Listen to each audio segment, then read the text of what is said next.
Okay. Okay. Right, good afternoon, Nanda.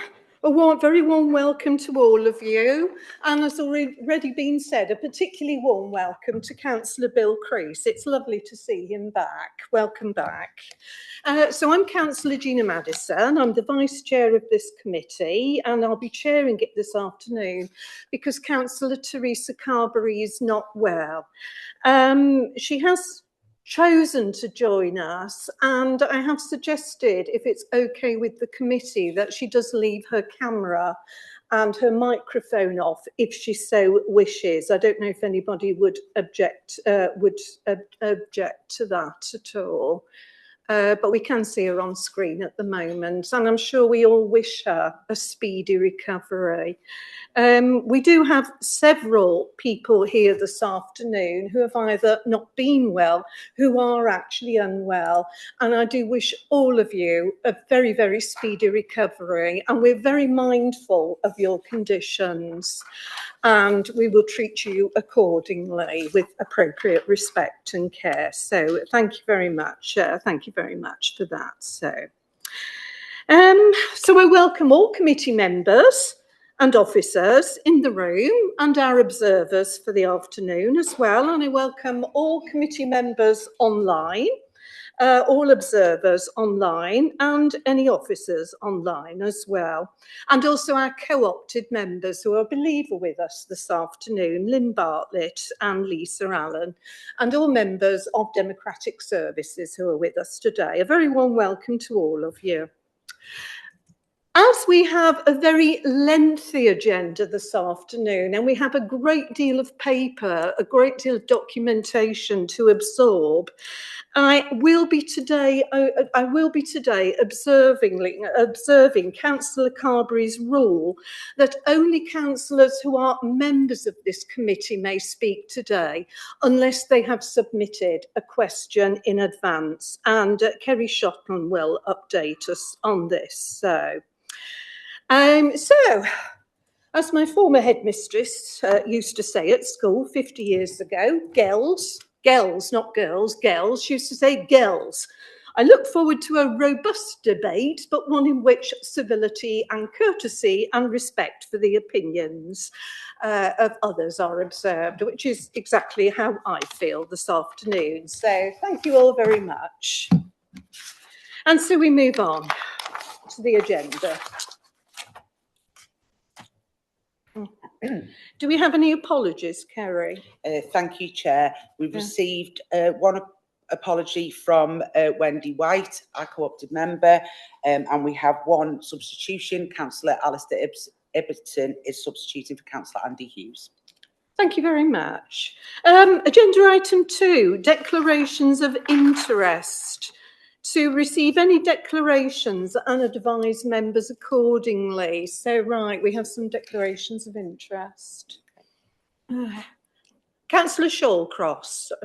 Yeah, for item 9, I've got a personal and prejudicial interest, but I was wondering whether we could discuss part of it, and then when the bit that affects Ryan and myself, we'll vacate the room. Thank you. Thank you. Thank you, Councillor Shawcross. Noted. Councillor Cowan, was that the same issue? Thank you, Chair. Yeah, same personal prejudicial interest in item 9. Okay, Councillor Lister. I have a personal interest in agenda item 9. I was a former employee of one of the schools mentioned in the report from 2009 to December 2023. Right, thank you very much, Councillor Lister. Councillor Andrew Parker, sorry. Dear Chair, in the spirit of I am Spartacus, I also declare a personal interest in item 9. Thank you. Films, actually, I love the moment when they all stand up and say I'm Spartacus. Councillor Carolyn Preece. Thank you, Chair. I'm Spartacus as well because I'm a governor, so it is under the budget section. I declare that I'm a governor, even though I'm not on the finance side at a primary school. Thank you, Chair. Right, thank you. Thank you, Chair. Just to be clear as well, following Councillor Shallcross's request, yes, when we get to item 9, we will do one of the schools first to allow Councillors McEwen and Shallcross to stay in the meeting, and then they will leave before we discuss the second school. Thank you. Councillor Dave Mackey. Thank you very much, Chair. I am a governor of, normally we don't declare that we're governors at this committee, but I wonder how it applies when the school is named in the budget report. Does the blanket coverage still apply? Yes, Councillor Mackey, it does, because we won't be discussing that particularly. It's more the overall budget rather than a particular school. Okay, is that it? No more declarations of interest? Thank you very much for that. Agenda item 4, urgent matters as agreed by the chair. Sorry, item 3 minutes. Oh, sorry, minutes. Sorry, getting ahead of myself there. Item 3, we have 2 sets of minutes to consider. So if we can have a look at the minutes for 4th of December. Oh, right. Sorry, I was going to I was just going to go through them. Sorry, Councillor Mackey. Do we still need to go through them? Yeah. Sorry, right. Page 5. Noted, Councillor Mackey. Councillor Lister. Councillor Lister. You say page 6. On page 6, there's the declaration of interest on agenda item. It said I declared a personal interest in agenda item 5. It was actually agenda item 6 that I declared the interest, the sickness and absence report. Okay, thank you. Councillor Lister. We'll Yeah. to reflect that. Thanks very much. Page 7.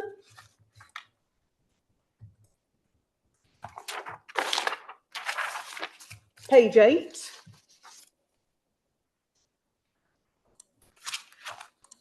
Page 9. Page 10. Can I have a mover and seconder for the minutes of 4th December? Councillor Mackey. Can I have a seconder, please? Councillor Shallcross. Thank you very much for that. Thank you. Oh yes, sorry. We need to we need to vote upon the minutes. All those in favour of the minutes? That's carried. Carried. Thank you very much. Right. If we can move on to the minutes of not very long ago, the 14th of January, page 11. Councillor Parkhurst. Chair, regarding paragraph 65, members of this committee were asked to review and comment on a report that was knowingly incomplete and did not paint a balanced picture. Descriptions of the self-evaluation and improvement arrangements as rigorous would have been more stringently challenged had we known about the systemic and serious failings highlighted by Estin. We now know that the Education Department was well aware of these failings, which seriously jeopardised the education and safety of pupils, long before the Estin report was published and well within the time period covered by the self-evaluation report. But the department didn't feel it appropriate to make even a passing reference to this. I recall saying that the report... Parkhurst, I'm very, very sorry. I really hate to interrupt people, but Kerry has given me some advice here. This item is about approving the minutes of the last meeting as a correct record. That's what the committee members are being asked to do now, are the minutes in the agenda a correct record? It's not about discussing the items that we discussed last time. It's not a debate. It's about whether the minutes are a correct record. Thank you, Chair. Thank you. I am sorry for that. All right, page 12. Okay, do we have a mover for the minutes of 14th of January? Councillor McEwen. Councillor, do we have a seconder? Councillor Shallcross. All those in favour of the minutes? Any against? Any against? Any abstentions? That's carried, Chair. Carried, right. Thank you very much. Thanks, Kerry. So, return to the agenda. Agenda item 4, urgent matters as agreed by the chair. As I understand, and I've only taken over since this morning, I don't believe that we have any urgent matters have been forwarded. No. Right, so we have no urgent matters here. Thank you. Agenda item 5, forward work programme and action tracking, pages 13 to 28 in your reports. And this is going to be presented to us by Kerry Shotton. Thank you. Thank you very much, Chair. Members will see the current forward work programme on page 17 of your papers.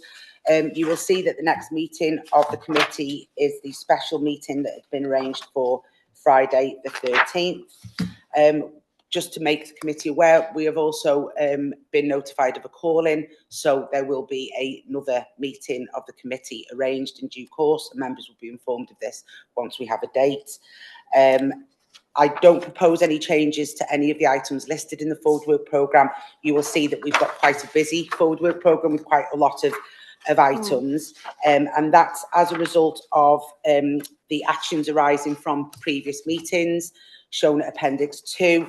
You will see that there were quite a lot over the last few meetings of requests for reports from members of the committee, and the majority of those have now been allocated to a meeting, so the forward work programme has been amended to reflect this. I haven't got anything. The only thing I'd like to point out on the action tracking is under the request for information on resource units. I have been sent that information this afternoon, so I will circulate that following the meeting to the committee. Thank you, Chair. I'm taking comments now. Okay, is there anybody who wishes to speak on that? Anybody wishes to speak on this? So, Councillor Mackey. Thank you very much, Chair. Well, just looking at the programme, and I think Kerry did mention this, but I wasn't quite sure she did. But the Thursday, the 26th of March, we appear to have a very, very full programme. I also noticed that the next meeting following that meeting is virtually 3 months later. I wasn't aware of any recess between Christmas and the summer, but it would appear that there will be. So the problem I found when we have large agendas is that, first of all, the meetings go on for a long, long time, which isn't surprising. But the other point is that the numbers of members tend to reduce as the time goes on, and some of the later items don't tend to get the coverage that they would normally. I would like to know whether or not we could split that agenda, or, I mean, I don't want to move any beyond, because, you know, a meeting in June, we've then got a joint meeting, and then after that, there is one in July, but then of course we're in the summer recess. So it just seems amazing to be in January, be looking at 3 more meetings before August. I mean, apart from the calling. Thank you. Thank you, Chair. Yes, to explain, our meetings in the diary meetings agreed by members at the AGM last year, you will notice that at the end of March, there is a gap then for the election, Welsh Government election. And whilst there isn't a period for this council, the Democratic Services team do work on that election. It's a small team, so that's why. I'm happy to look at, we do resume our meetings at the beginning of May, so I'm happy to look at, with the agreement of the Chief Officer, an additional meeting in May where we may be able to move some of those items, so you're not waiting until the 18th of June. Chair, if I may, thank you very much. I think that would be welcomed by all members of the committee. Councillor. So, thank you very much, Councillor Mackie. I do feel that that would, be an acceptable solution. So, Councillor Ryan McCann. Thank you, Chair. I was wondering if is it possible to ask for something to be added to the forward work programme. I was wondering if we could request regular updates on any IEBs that are established throughout the county during the academic year that would be reported back to this committee. Not for Claire. I can pick up that request and then we can provide a response on that after the meeting, if that's okay. Thank you. Councillor Carolyn Preece.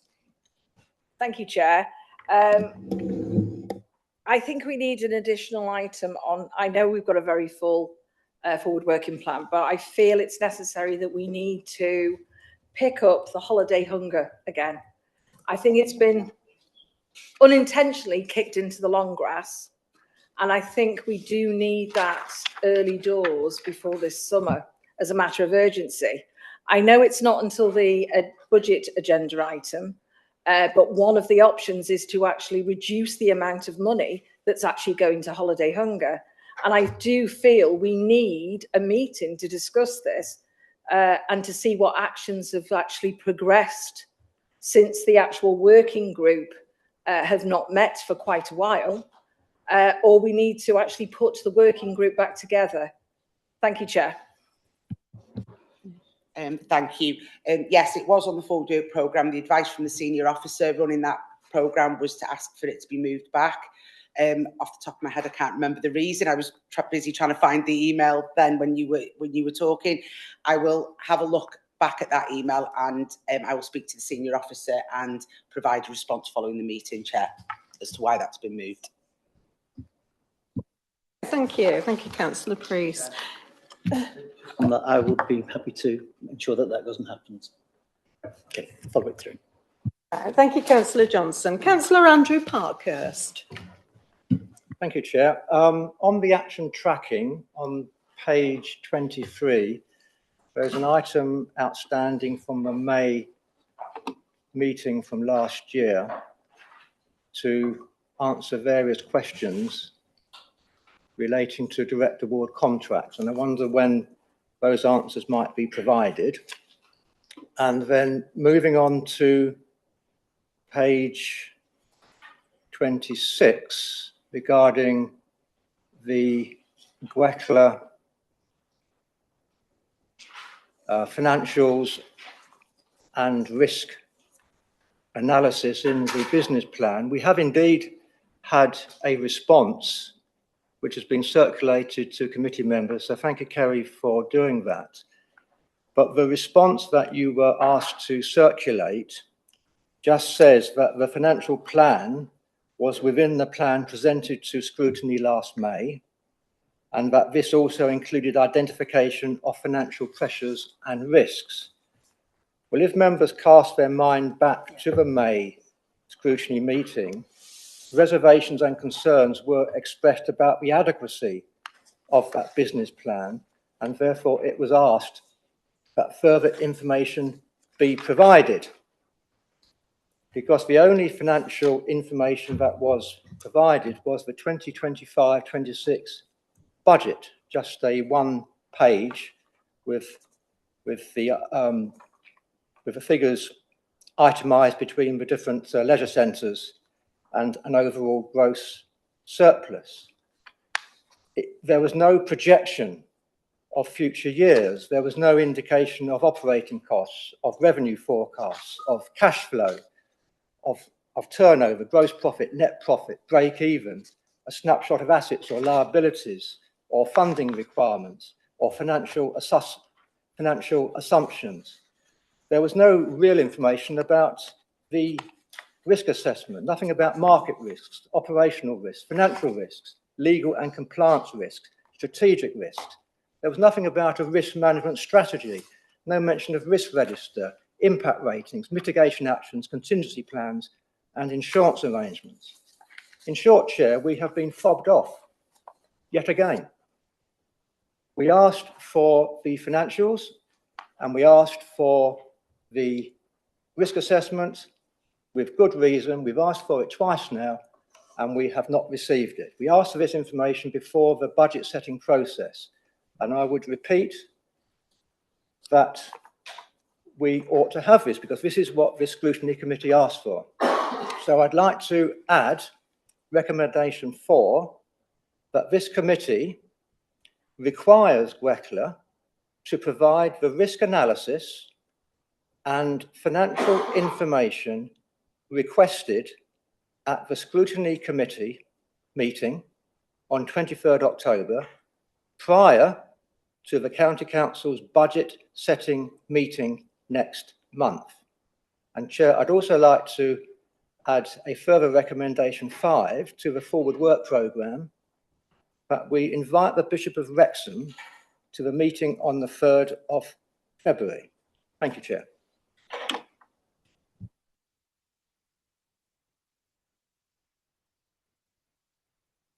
Thank you, Councillor Parkhurst. Claire Homard, Office for Education, is going to answer these.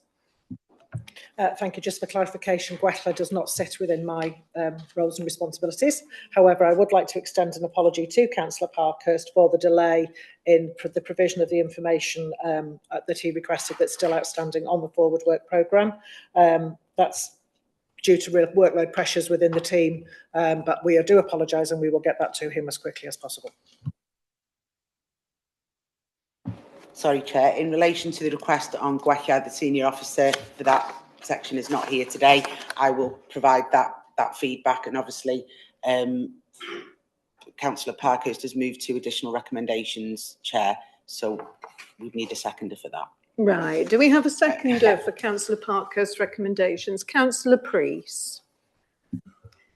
Yeah, I totally agree with Councillor Parkhurst. In fact, I think it was me who actually said that the risk assessments that we provided with and the risk management had nothing to do with GWECLA whatsoever. It was AURA's. And for them to actually remove that and to do their own risk assessment they presented, I did note that what they actually did send to Cabinet was still the same, but they put a line through it and said not for publication. Thank you, Chair. Thank you, Councillor Priest. Councillor Alistair? No.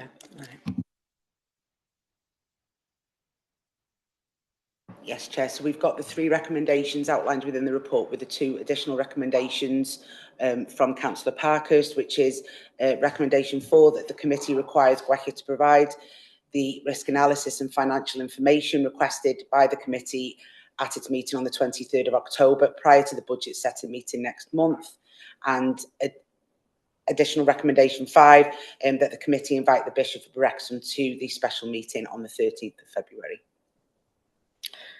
Do we have a mover? We've had a mover and a seconder for those. Right, so right.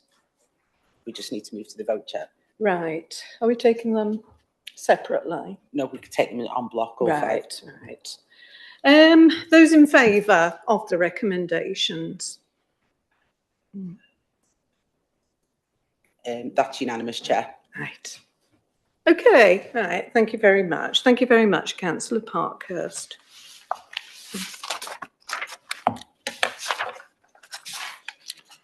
Right. Agenda item 6. Council Fund Budget, final closing stage, pages 29 to 38. So I understand that this is to be presented, is it by you, Gary? Right, to be presented by Gary Ferguson. Thank you very much. Yeah, thanks, Chair. We're obviously now reaching the latter stages of our budget planning for the 2026-27 financial year. And this is the first of a number of reports to be presented to relevant overview and scrutiny committees over the coming weeks. By way of background and by way of a reminder, the Welsh Local Government Provisional Settlement was announced on the 24th of November last year, and a summary of the key headlines and impacts on our budget planning was set out in a report to Cabinet and Corporate Resources Overview and Scrutiny Committee in December. The report advised at that time of a remaining budget gap of 9.519 million, which the Council will need to bridge to enable to set a legal and balanced budget for the 2026-27 financial year. We subsequently received this final settlement last week on the 20th of January, and this included additional funding for the council following a budget announcement on the 9th of December. Our allocation arising from this was an uplift of 4.1% from 2.3%, which contributes an additional 5.219 million to our budget position, as reported in the December report.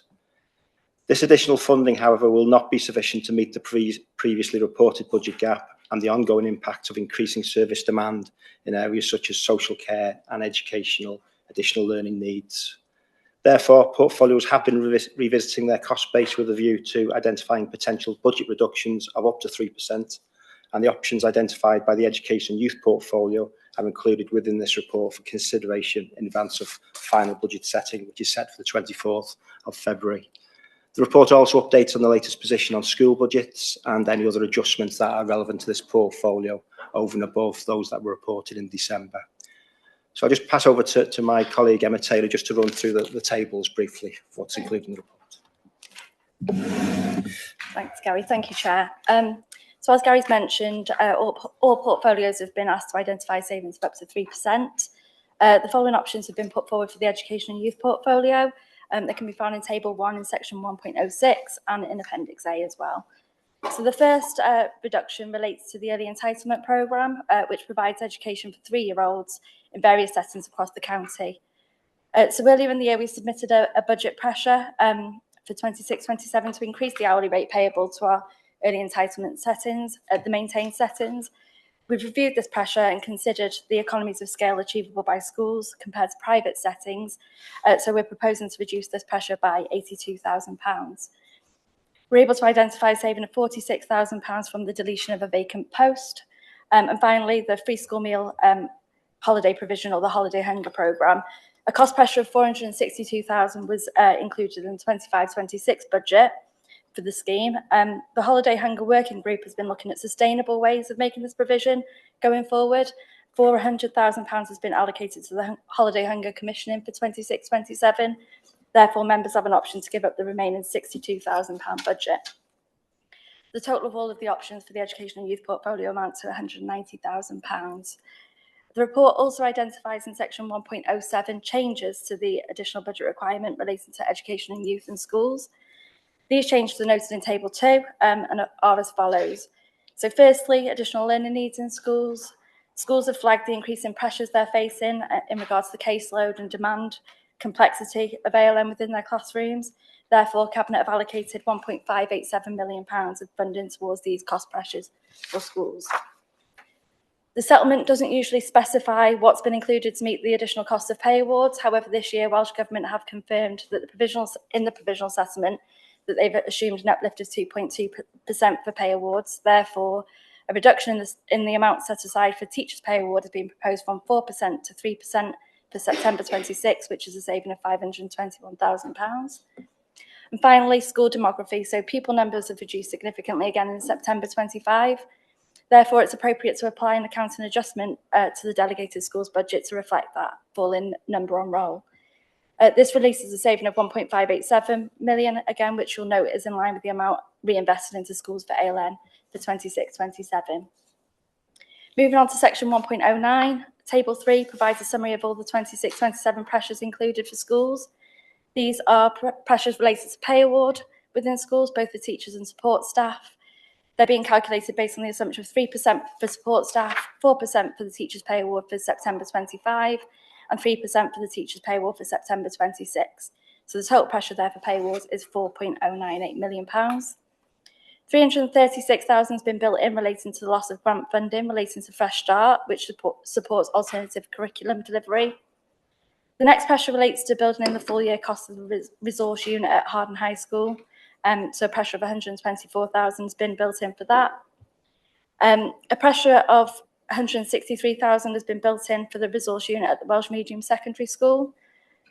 £40,000 has been included to support schools with short-term revenue pressures arising from decarbonisation schemes. It's likely that as a result of capital investment programmes, there would be a short-term pressure on utility standing charges. So that budget pressure aims to alleviate some of those pressures in schools in the short term until the cost savings are realised in full for the schools. £25,000 has been built in for specialist schools due to the provision being made from alternative or split sites. And finally, as I mentioned, the 1.587 million has been built in for ALM provision. So the total cost pressure for schools comes to £6.373 million. Less the demography adjustment, the net pressure for schools is £4.786 million, which is a 3.92% uplift in the delegated schools budget. Section 1.10 of the report also goes on to discuss further considerations around the school's delegated budget and indicates there's no proposed top slice from the school's budgets for 26-27. The investment in ALN is also referenced in that section. And finally, just to note, the position on out-of-county placements remains an ongoing risk for the council. The projected overspend for 25-26 as at month 8 is 1.3 million. So an amount of 2.5 million was built into the NTFS for out-of-county placements. Based on the assumption of new starters, ending placements, detailed review, plus the impact of the programme to move some children to lower cost placements, that indicates that the current forecast can be reduced by 500,000 to 2 million. So I'll just hand back to Gary just to go through the remaining timeline for the NTFS. Thank you. Yes, I think I've probably covered the timeline, Chair. Obviously, they've got a range of overview and scrutiny committees to consider similar reports, and then a final report will be prepared for Cabinet on the 24th of February morning, and then full council in the afternoon for budget setting and council tax setting.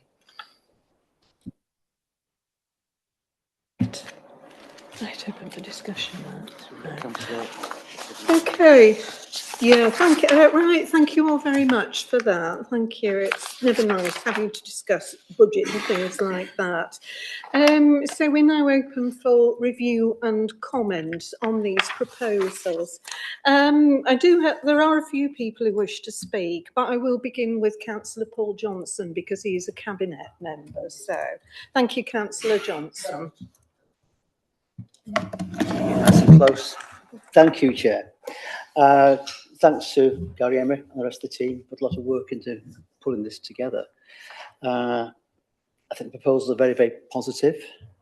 As everyone will be aware, every year is a difficult financial year, but I think this year we've tried doing our very hardest to listen to what the comments have been made by this committee, individual councillors, and we tried to address as many of these as we can. I think, but my role here today, to be honest, is I want to listen to what the committee's got to hear. I think the chair, Gary, were quite clear when they talked about the word options. I want to listen to what you want to say, your views, your comments about the budget proposals. I'll take on board any thoughts and ideas and comments. I'm always aware that there's going to be different perspectives on different things. And of course, your role here is to look at the portfolio and the service demands, as is the purpose of every other oversight and scrutiny committee, looking at what you know about and giving the comments on that. So I will take those away without judgment. The one thing I would like to go and say, though, is that the reference to ALN, when I sat in this committee here, it's obviously been a very significant area of huge concern. I do think it's a very positive move that we've made here, that to ensure there's a significant 1.8 million investment going in to support children and young people with additional learning needs. I think the speculation, thoughts about why this has accelerated over the past couple of years is quite widespread amongst educational press and within the educational media. I think this proposal, obviously, as I said there, it sees savings arising from falling pupil numbers, but that we need to reinvest that directly into ALN provision. We need to increase the funding available to schools. We're doing so by more than 1.5 million. The funding will be passported straight to school budgets, giving the head teachers the greater flexibility to meet the needs of their learners. And that is the important thing. Who knows how to do things best in these cases? It is going to be the head teachers and the schools themselves. In addition, of course, we've got to look at the overall picture, which is why we are proposing to commit that 300,000 to support 2 newer ALN resource units. Again, it's a recognition of the seriousness of this issue. This will quite clearly strengthen specialist provision and to ensure more pupils to receive the support that they require. That's the key thing. We need to ensure that as many pupils as possible receive the support they require. And I'm sure that many members within their casework and whatever have been addressing issues like this. So I'll be interested in your thoughts as a committee on that, but I welcome the discussion. Sit back and be writing furiously your comments. Thank you. Thank you, Councillor Johnson. I do apologise. Apparently, I just left my microphone off, which affected the ability of those online to hear. So I do apologise for that. I have Councillor Bill Creese next to speak. And as I said, we do welcome him back. Welcome back, Councillor Creese. Thank you, Chair, and thanks to everybody over the last few days who have seen me starting to move about the organisation, have passed on their good wishes, and it's very pleasing. Thank you. Yeah, in terms of this report, it's probably, I've been a councillor now, this is my fourth year where we're looking at a budget for education. As a former teacher, it's always been difficult each year, but there's several pleasing things, I guess, in this. As Councillor Johnson's just said, the movement of the money across the ALN from falling changes in demography is terrific to hear. It's also terrific to hear that there's no proposed top slice on the budget this year. I would like to, however, make one further recommendation. And the recommendation should, what I'm proposing is that the committee recommends that if the 2.2% funded uplift projected in our settlement from Cardiff for the teachers' pay award is increased further, then any increase between 2.2% and our current 3% budget allocation figure is allocated to a fund to support the growing numbers of schools in deficit positions with their own budget. So I'd like to propose that as a third recommendation.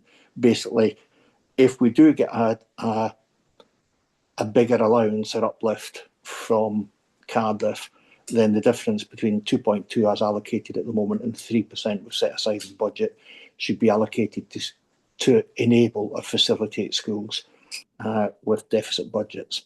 Thank you. Thank you very much, Councillor Creese. I believe we have a recommendation. So do Yes, we need a seconder. We need a seconder. Councillor Mackie, thank you very much. Can we please then vote on the recommendation? Sorry, we need to. Oh, sorry. Sorry. Yeah. Oh, Can you sorry. Councillor Carolyn Priest. Thank you, Chair. I just want to thank the officers presenting this paper to us. It's a very detailed paper.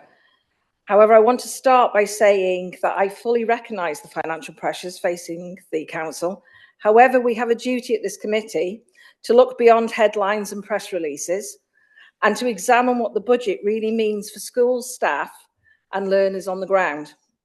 We are being told that there is a net increase of 4.786 million in the delegated school budget, 3.92% rise. On the surface, that sounds positive, but when we look more closely, it becomes clear this is not a real increase in spending power for the schools. Firstly, almost the entire increase is driven by unavoidable pay pressures and statutory, I'll repeat, statutory ALM costs. These are not service enhancements. They are simply the minimum requirements to keep the systems functioning. Second, the so-called 1.587 million, the demographic adjustment, is being presented as neutral account exercise. In reality, it is a reduction to school budgets based on falling numbers. That is a cut. It assumes that schools can instantly reduce staff, class sizes and fixed costs in line with falling roles, which we know is not how schools operate in practice. What concerns me deeply is that the 1.587 million is then relabeled as an investment in ALN. So we are effectively taking money away from the core school budget and giving it back with conditions while presenting it publicly as new funding. This is not new money. This is recycling existing school funding to plug a pressure caused by national legislation that is not fully funded. And that is Cardiff's fault. They should be fully funding it in that respect. We also cannot ignore the stark reality that school balances are projected to reach a net deficit over 5 million by the end of this financial year. And over 34 to 35 schools are expected to be in deficit by March. That is an alarming position. It tells us that schools are already using reserves simply to survive. Against that backdrop, deleting posts, giving up holiday hunger funding, and assuming natural savings from falling roles starts to look less than prudent budgeting and more like salami slicing an already overstretched system. Finally, I want to challenge the narrative that the Cabinet press release. It talks about a significant 1.8 million investment in ALM, yet the report shows that it is largely made up of recycled democratic funding and passported grant, not fresh council investment. So my concern is this: while the language is positive, and I've got to say it is positive, the live experience for schools will be more pressure, fewer staff, fewer support services, and growing instability. If we are serious about protecting education, we must be honest about the scale of challenge and transparency about where the real cuts are being made. Am I okay to carry on and ask some questions now, Chair? Yeah? Yeah. Okay. Yes, do please carry on, Councillor Prince. So my first question would be, can we have a list of all of the schools that are projected to be in deficit by March, including the size of each deficit? Also, what is the council's plan if the number of deficit schools continues to rise 26-27? And at what point does the council consider school financial position to be unstable? Now, I have got quite an array of questions. I think I'll leave it at that point for answers. And can I come back later if there's time? Thank you, Chair. Yes, certainly. Thank you, Councillor Priest. I believe the Chief Officer for Education is going to reply to you. Thank you. Yes, thank you, Chair. Obviously, you know, there are proposals being made here by the Cabinet to rather than take that demography and put it into the base budget of the council, which has happened in the past. You know, we've uplifted school budgets when pupil numbers have increased. It is only right and proper then that that adjustment is made when, unfortunately, they are moving in the opposite direction.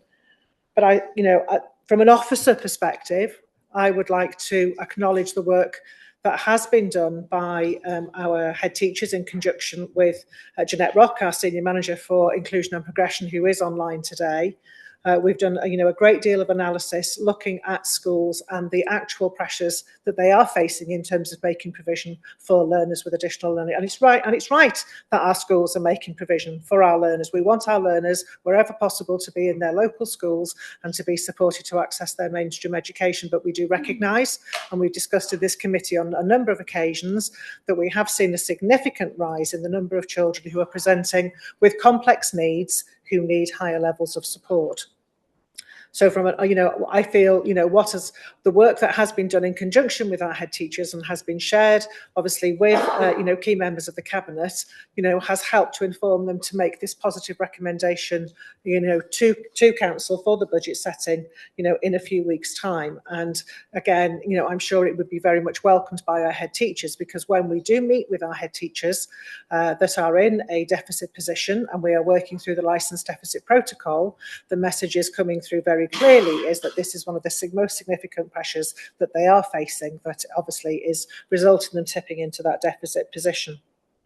So I think this is a real case of working in close collaboration with our head teachers to really understand the pressure that they are facing on the ground. And I believe that this is a positive step forward to reinvest that money into an area of significant need. I don't know whether Jeanette would want to add anything to that at this moment in time. She is online, but I'd like to thank Jeanette for the work that she has done in working with our head teacher focus group on this particular work that I think has helped, to bring this proposal forward today. Shall I come to you, Jeanette, if the chair is happy with that? Yes, please do. Would you like to speak, Jeanette? Thank you, Chair. I think just to reinforce what Claire has said, really, that it has been a collaboration with head teachers to really understand the pressures, because it's not necessarily straightforward to be able to predict what the financial impact of the need is on our schools in being able to meet the needs of learners. But like Claire said, I think it is a positive investment that will be well received by schools as a recognition of the challenges that they are experiencing with in relation to meeting the needs of our pupils.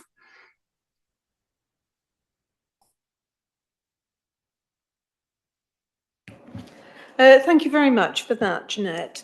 Councillor Ryan McCown. I think mine has been addressed now, Chair, so I'm fine for now. Thank you. Okay. Thank you very much. Thank you very much, Councillor. Councillor Alistair Ibbotson. Thank you, Madam Vice Chair, and might I say, as a substitute member of this committee, it is a pleasure to serve under your chairship. I would continue the spirit of cross-party harmony by associating myself wholeheartedly with the comments made by Councillor Creese, who has somewhat stolen my thunder on the issue that he raised. And I welcome the comments by the Cabinet Member for Finance and Social Value that he is committed to listening at this committee today. In that spirit, I would again reiterate the points very eloquently made by my colleague, Councillor Preece, regarding the deliverability in the real world of school demography changes. And I'm glad to see that he's making a note of that. If I might move on to my own points and draw members' attention first, most briefly, to page 31 and paragraph 106, where there is a proposed deletion of a vacant post in the school improvement team. Given the nature of item 9 on this agenda, I would encourage the Cabinet to think very, very carefully about whether deleting posts in that team is sensible. Moving on, if I might draw members' attention now to pages 32 and 33. This is paragraph 110. And at the turn of the page on there, it's saying that the proposed demography funding is to be reinvested into school budgets for ALN demand. And then there's the next page says this will be undertaken by increasing the available funding for ALN in the school funding formulae by 1.388 million and by passporting the funding made available by Welsh Government ALN Co pay of just under £200,000 directly to schools. Now, when we look at page 32 and 109, we see that the demography adjustment is the full amount of that. But because of this additional £200,000 funding from Welsh Government, the full amount of the demography reduction is not being reinvested in ALN, which means that there's £200,000 being taken out of school budgets here, which is a case of double counting in this report. It needs to be corrected before this goes to full council. I would welcome the Cabinet Member's view if he is able to give it now. I appreciate that this is without notice, so he might not be able to, and if he isn't able to, that is fine. But in light of the point that I have made, would he suggest reinvesting the full amount and therefore essentially an increase over what's in the papers to ALN of £200,000? Or is he of the view that that £200,000 is better kept as a saving to the centre and making a £200,000 cut to school budgets in that regard? Now, sticking with page 33 and 1.10, the section I read out a moment ago said this will be undertaken by increasing the available funding for ALN in the school funding formulae. Now, there is a statutory process for any changes to be made to the school funding formula in Flintshire. I would welcome the portfolio's position on whether that process has been embarked upon. If it has, whether it is expected to conclude by the time of the budget, and if it hasn't, at what point it is expected to conclude, and whether the budget will be set on the basis that the changes proposed are to be approved prior to receiving the result of the statutory process, including consultations with schools. So I would welcome feedback on those points. Thank you very much, Councillor Ibbotson, for your kind comments. I think that one thing that drives every single person in this room, indeed all councillors, is care and concern for the children and young people of Flintshire. Now, I believe the Chief Officer for Education... right, so taking Paul first, right. I'll go straight to the Cabinet member then, but I do believe the Chief Officer for Education would like to speak as well. Councillor Johnson. Thank you, Chair. There are times where I'm so impressed with Councillor Ibbetson's belief in everything that I go and know. As with all things, I'm not going to make any commitments now, but I will go and I will commit to go and doing, because issues around education, including in fact any portfolio budget, I'm not going to sit here and say yes, no, whatever. I'm certainly like to know exactly what the situation is and the facts are and how we go around this. So I will certainly contact him. I will make sure that the communications and the understanding is communicated to the whole of the education of the scrutiny team. But I'll take his point away and I will discuss it with the education finance team and the corporate finance manager, if that would be all right. Thank you, Councillor Johnson. I'd like to bring in the Chief Officer for Education now. Thank you. Yes, thank you, Chair. I'm going to respond to the question posed by Councillor Ibbotson regarding the deletion of the post. Just for clarification, the post that is being deleted actually relates to the support for primary schools, not secondary schools, and it was a post that was a part of our original school improvement structure before the changes to the Regional School Improvement Service.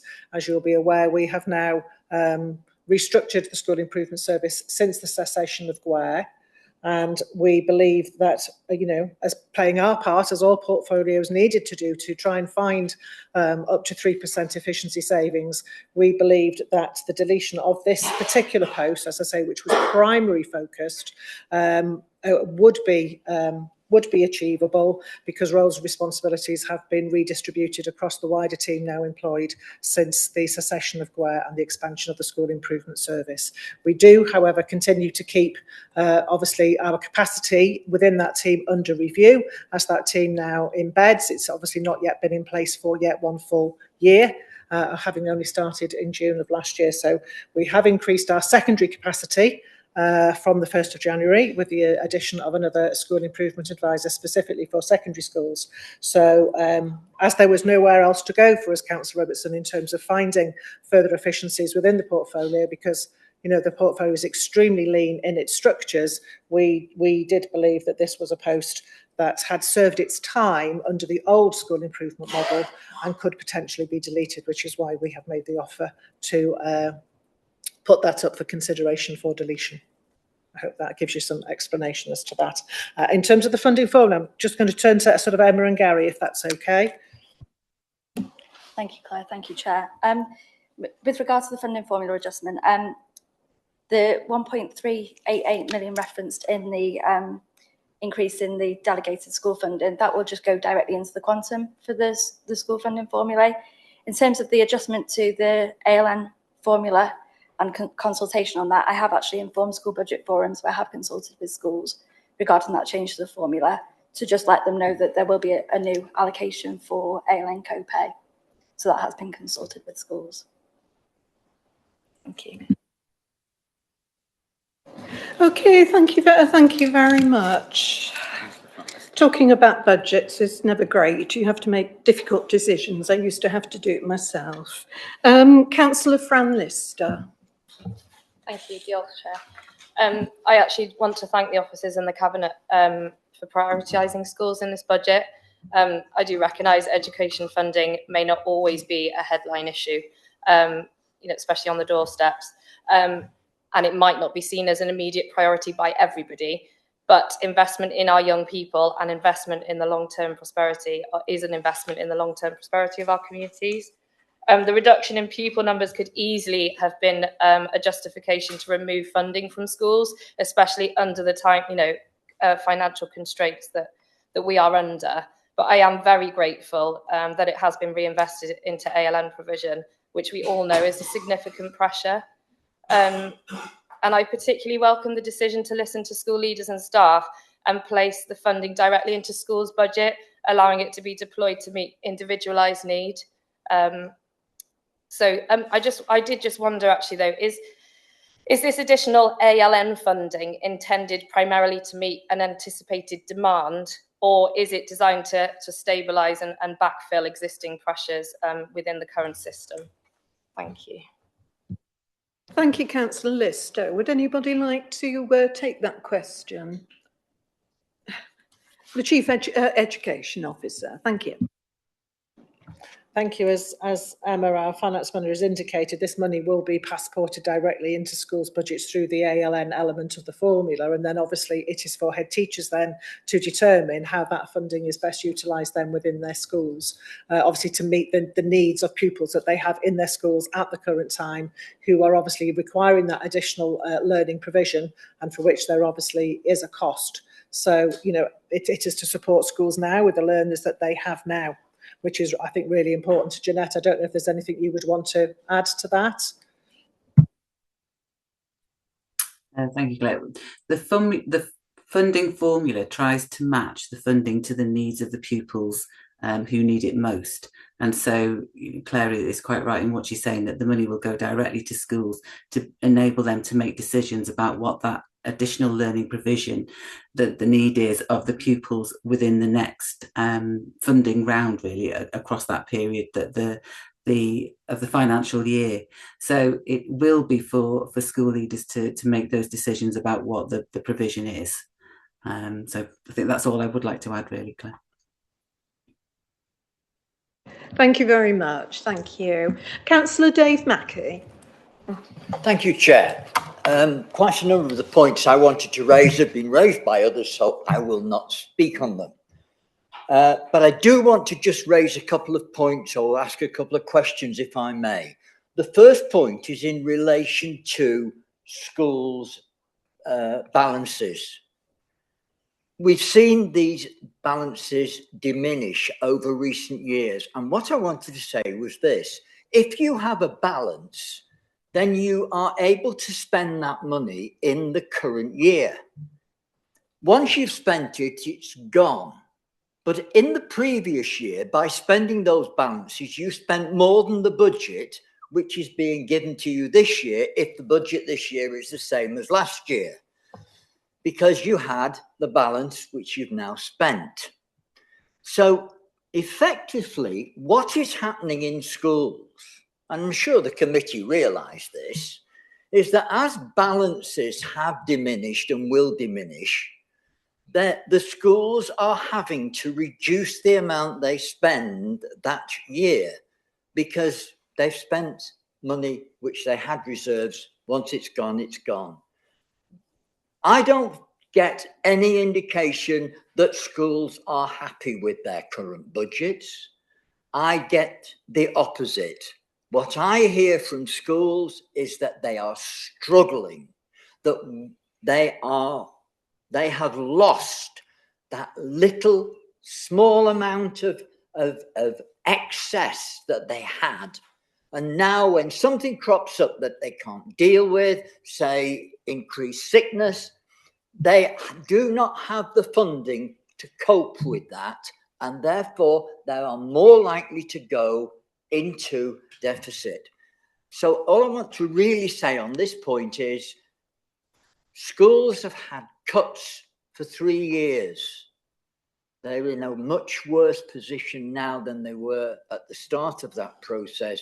And we must bear that in mind and realise that in actual fact, they have been spending more money than was actually in the money we were handing them that year.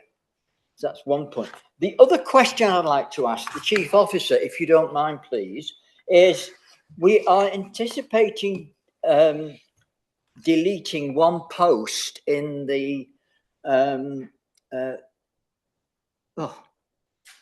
ex-Square people. I'm sorry, I can't pull the name out of my brain.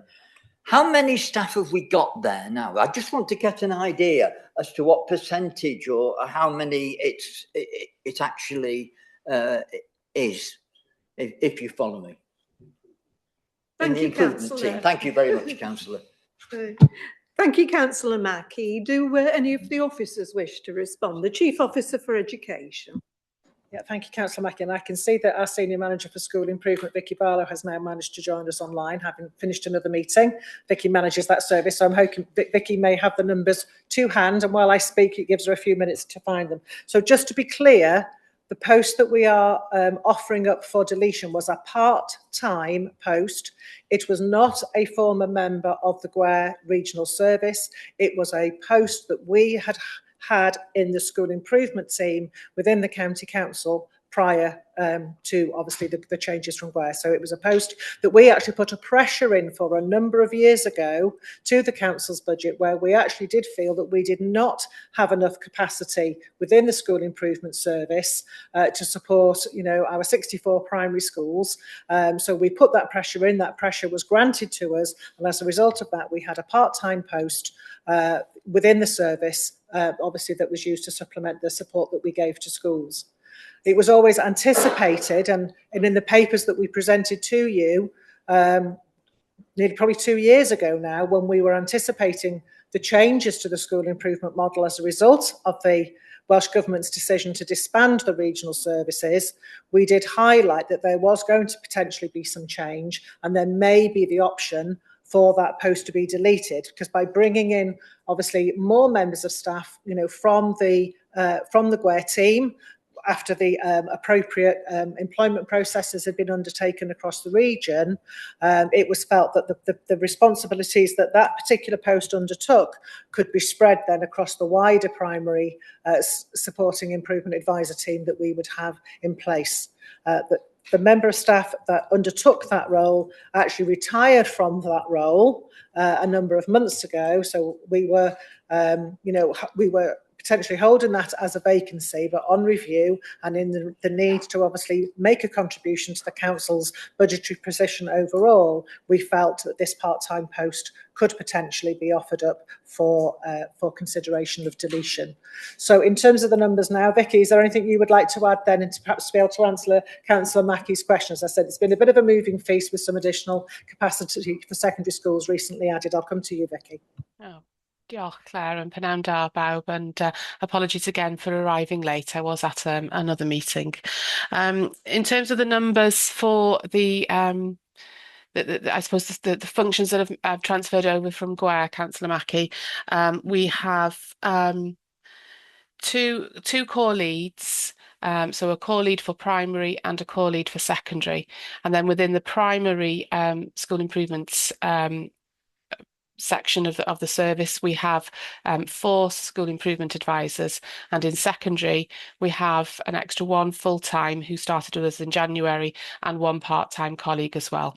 We also have an administrative assistant, which is a great support to the portfolio, and of course within our school improvement team as a whole, I would also include our digital advisor, our Welsh and education team, and our early entitlement team as well.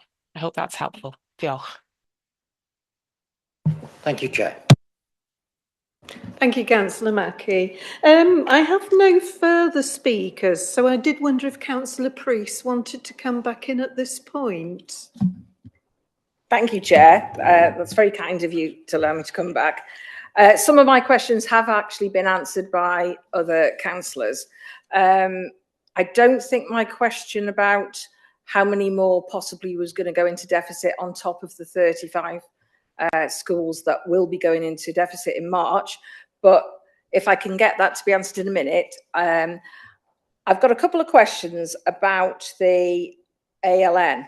Does the Cabinet accept that this proposal does not resolve the underlying structural underfunding of ALN, and what lobbying has been undertaken with Welsh Government to secure full funding for the ALN reforms? Because there's a lot of reforms that have actually gone on, and I know that, and the job that that department does is outstanding. So that is my questions for now. Then I would like to talk about the options, if possible, and do a recommendation. Thank you, Chair. Thank you. I'll bring in the Chief Officer for Education here. Yeah, thank you, Councillor Priest. Yes, as you know, we do provide a detailed report to Scrutiny on an annual basis of the status of school balances and an overview of the schools in a deficit position. Obviously, we are monitoring that as we move throughout the financial year. Schools, are obviously trying to avoid a deficit position wherever they can. You are aware of the work that Vicky and Emma both do in working with those schools through our licensed deficit protocol. And often we find that some schools are able to, they may project that they may have perhaps move into deficit for the first time. And then we find by the end of the year, because they've made some changes, they've been able to pull that back. So it's a constant movable feast, I would say to you. However, I'm looking at Emma, my colleague. We could give you a snapshot in time, I think, and provide that to all members of the committee about where we are currently and what we think the projections will be by the end of this financial year. I have no problem in sharing, but obviously members accept that that is a point in time and that could change by the end of the financial year. So more than happy to provide that information to you. And that'll take us a little, we'll just pull that together for as quickly as we can. And Chair, we will circulate that to all members of the committee. So that's that. In relation to lobbying for funding for ALN, I can assure you that myself, as the Chief Officer through the National Education Directors Network, Jeanette, I believe Vice Chair Jeanette of the ADU subgroup for additional learning needs. So in that platform again, constantly badgering Welsh Government, and has been instrumental along with some other colleagues in working with, and perhaps I'll get Jeanette to give you a little bit of detail, doing some rapid work at the request of Welsh Government during the school holidays. I might add, officers were working during the school holidays at the request of Welsh Government to really help identify the true costs of the current legislation of ALN. And I also know through her regular engagement in meetings with the Cabinet Secretary for Education of Welsh Government, the Cabinet member here for Education has been actively lobbying for greater funding for schools. So believe you me, it's something we are talking about all the time. Chair, could I, with your grace, ask Jeanette perhaps to give you an overview, perhaps of some of the work that senior officers across Wales were asked to do on behalf of the Cabinet Secretary to understand the actual costs of this legislation? Jeanette? Of course, very welcome. Thank you, Chair. I think we have shared with the committee before that ALNet is actually under review. So although it only came into sort of operational force in 2021, Welsh Government has recognised that there are a number of challenges around the legislation for schools to implement and also for local authorities. Members of the committee will remember on its sort of inaugural implementation that it was considered to be cost neutral, that there would be no financial impact on local authorities and schools around the implementation of the legislation. And that has been very much understood by Welsh Government to be an error of judgment at that time, and significant funding has been allocated through grant to local authorities and to schools. The piece of work that Claire has referenced is one of the areas of review that is part of the overall review of the legislation, and it is specifically regarding the financial impact on local authorities. And we were all tasked, as Claire said, at quite a short lead-in time to come up with the level of funding that we all provide to our learners, either through local authority services or through our schools. And that was a very comprehensive piece of work, and Emma and myself actually fed into that process, and Debbie Duncan, who's also part of the finance team, to give clarity around the information that was being collected, because as you can imagine, all local authorities deliver their services quite differently and allocate funding to their schools in a different way. So to try and get some parity across the nation really with regards to this funding, then that exercise was undertaken at pace. And one of the chief officers, directors from ADU, was designated as the lead for that piece of work.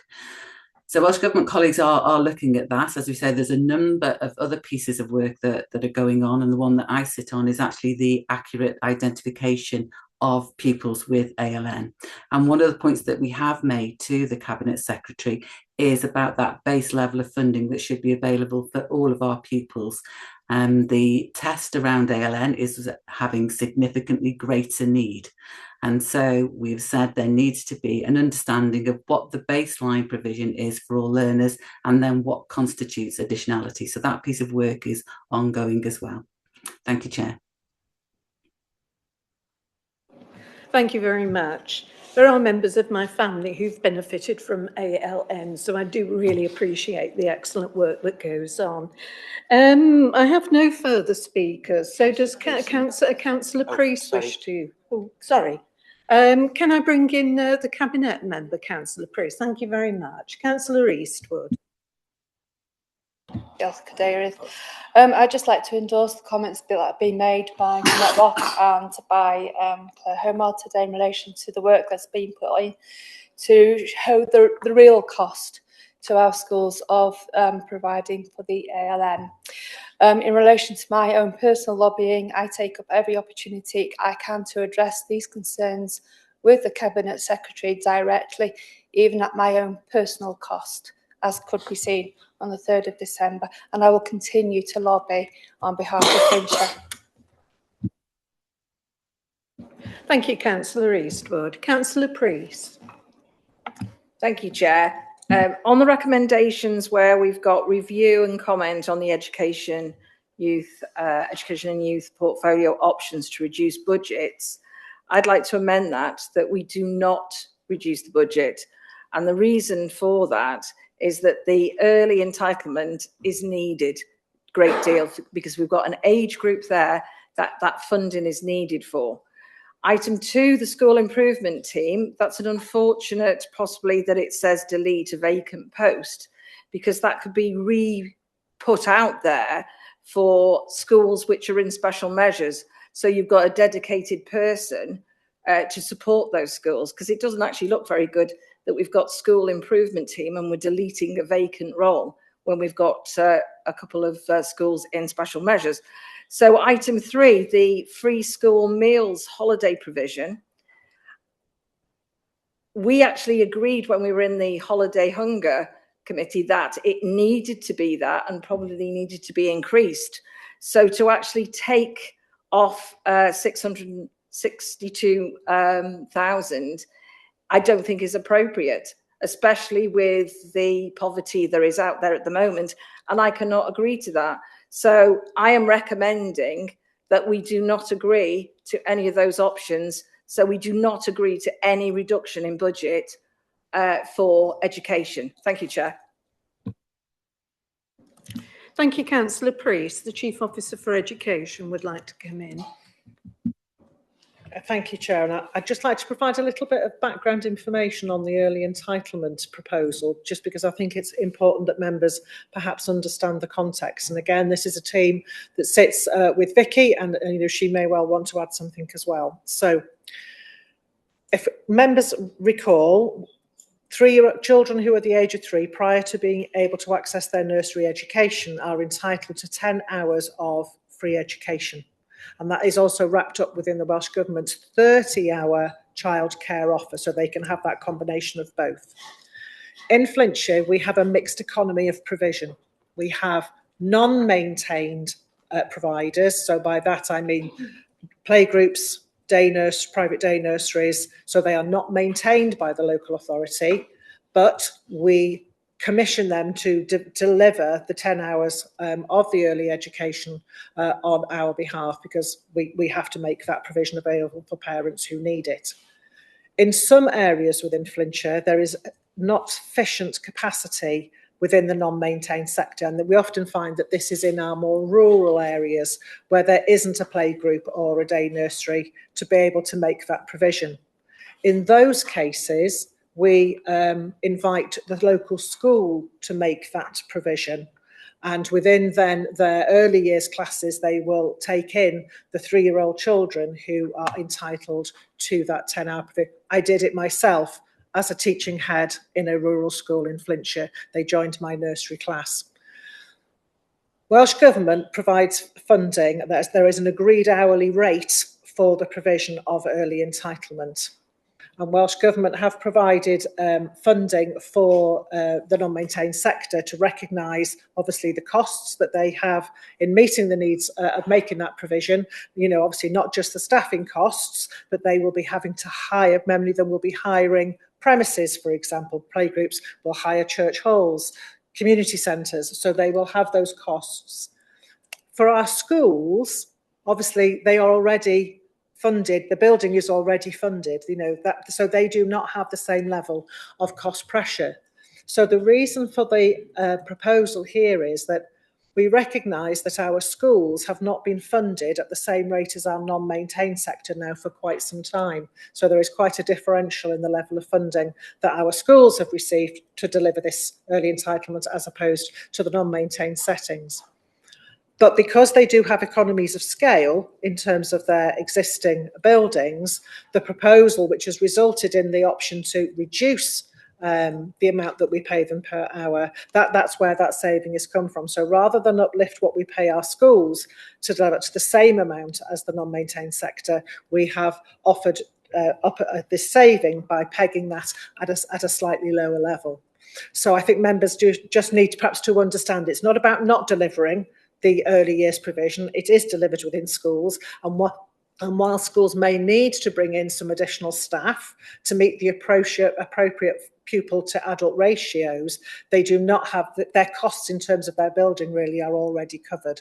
So that is the explanation really around the differential in the early entitlement fund between what our schools are paid to deliver it and what our non-maintained settings are paid to deliver it. And we felt again as an option to try and support the council's budgetary position overall that was a proposal that we could reasonably make. Vicky, is there anything I haven't explained appropriately about that? No, Claire, you've articulated it, I hope, very clearly for members. Chair. So before members want to consider Councillor Priest's recommendation around that, I just felt perhaps that wider explanation might be helpful. Thank you very much, Claire. We have no further speakers. No, no.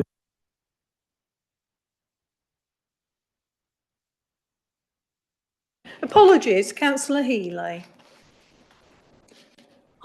Thank you, Chair. Whilst I completely sympathise with the sentiments expressed by Councillor Priest, I think we've got to perhaps acknowledge that, thankfully, by comparison with previous years, we are getting off much more lightly with regard to budget cuts because of a more favourable Welsh Government settlement this time round. We nevertheless, to produce an ultimate balanced budget, as is our legal responsibility, have nevertheless to inflict a bit of pain on ourselves in each of our portfolio areas in order to do that, in order to avoid an excessive rise in council tax. And I know this is a painful conversation because we have had in the successive years significant cuts to the education budget that have been damaging. But as I say, I think we're getting off lightly. I am troubled by the issue of reducing the budget for holiday hunger. And maybe there's been some feedback, some explanation as to what the working group on holiday hunger has come up with, if anything at all, that is an alternative, whether the private sector is sponsoring it in some way or some big company or what have you, which seems like that could be a possibility. I'm just wondering if we make the reduction in holiday hunger, is there provision for somebody else to sponsor or support that and to fill that gap? Thank you. Thank you very much, Councillor Healy. Is there any officer or cabinet member who wishes to address the issue of holiday hunger, the holiday hunger working group at all? The question that's been asked. Sorry, I'm just trying to find the report that went to Cabinet, which had the recommendations from the holiday hunger working group. Chaired by Chaired by, yeah, sorry, I'm trying to find it and I can't. Yeah. You can never find it when you want to.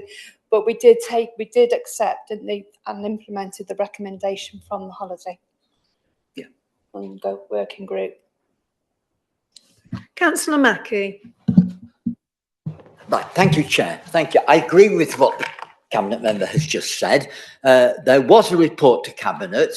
The whole ethos of the working group is to change what we're doing into a sustainable process which in time we hope will reduce any cost to the county council.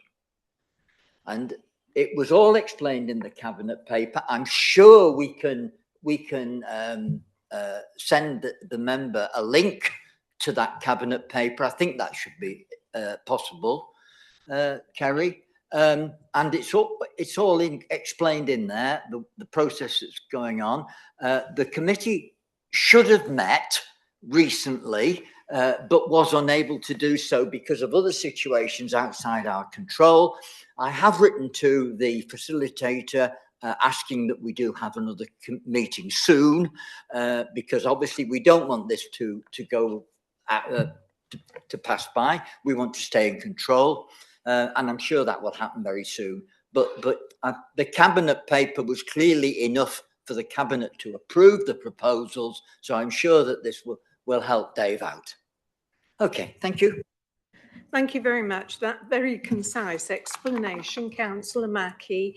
I think we've agreed that we will recirculate that Cabinet paper.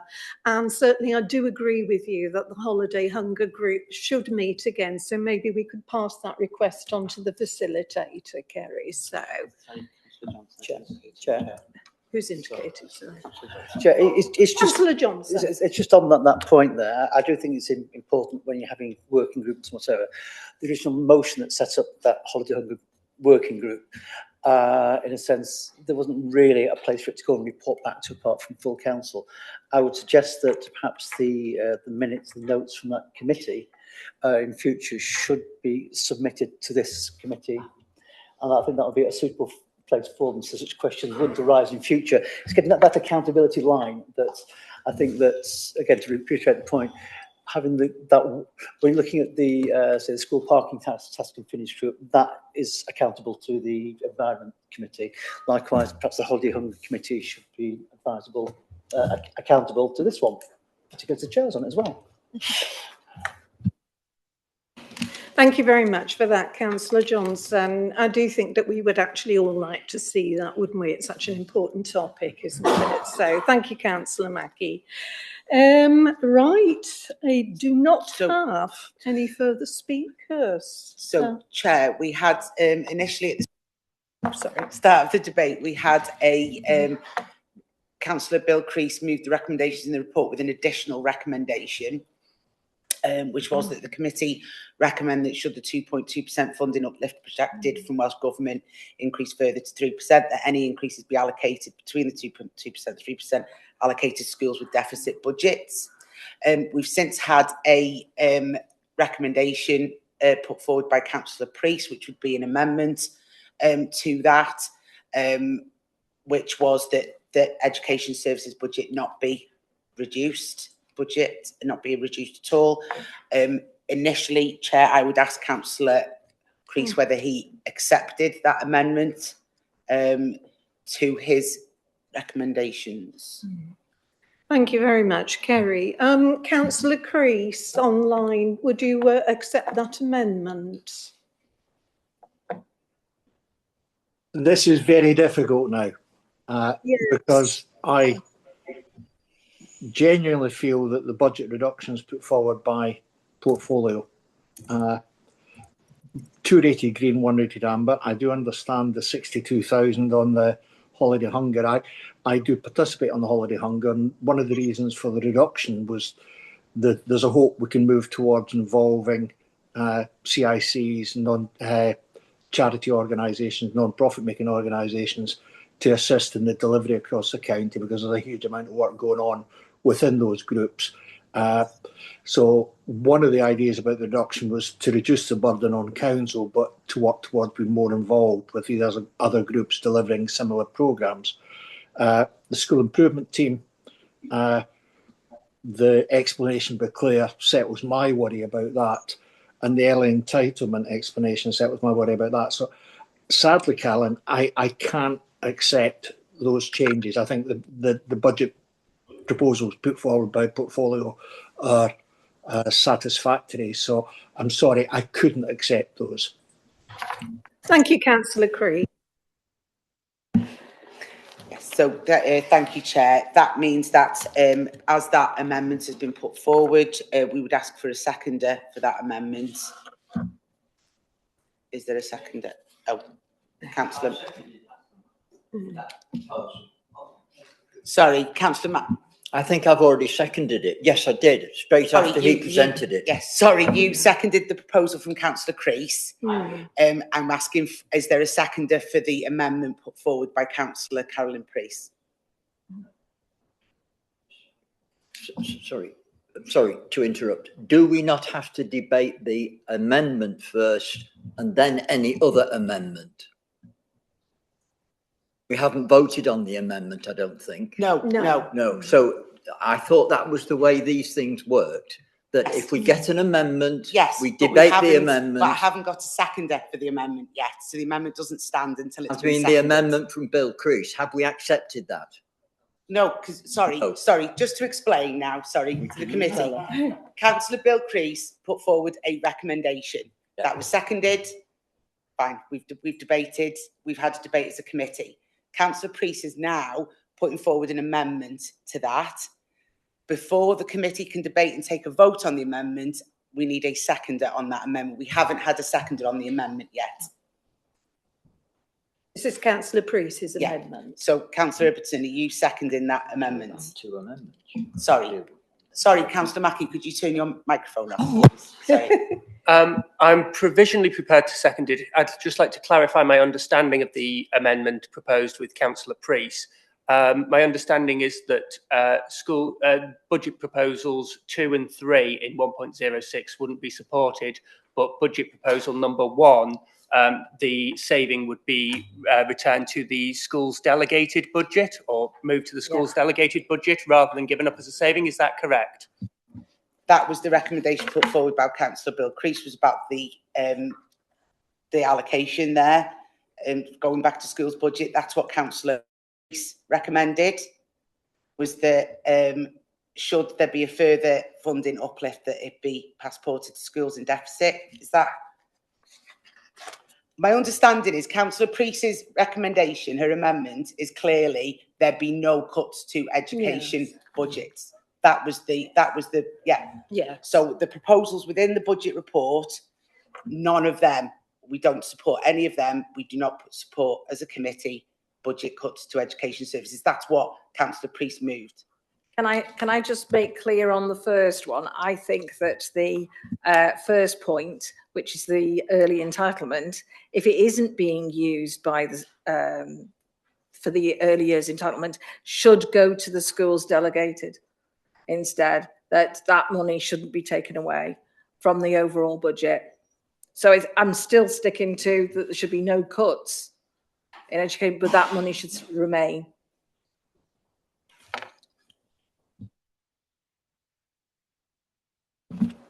Okay, thank you. So is there a seconder for that amendment? Councillor Alistair Ibbotson seconded it, Chair.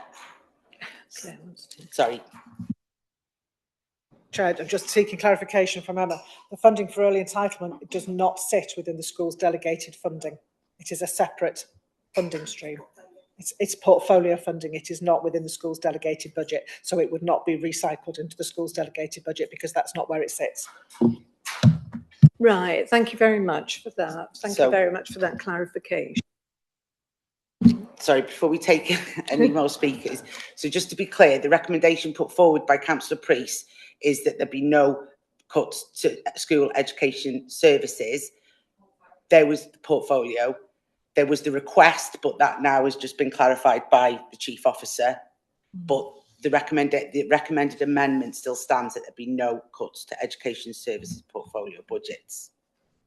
Okay, so we've had a second of that, Councillor Ibbotson. So is there any members got any questions on? Or, so we had Councillor Mackey indicate and Councillor Ibbotson, Chair. Aye, Councillor Mackey. No. No.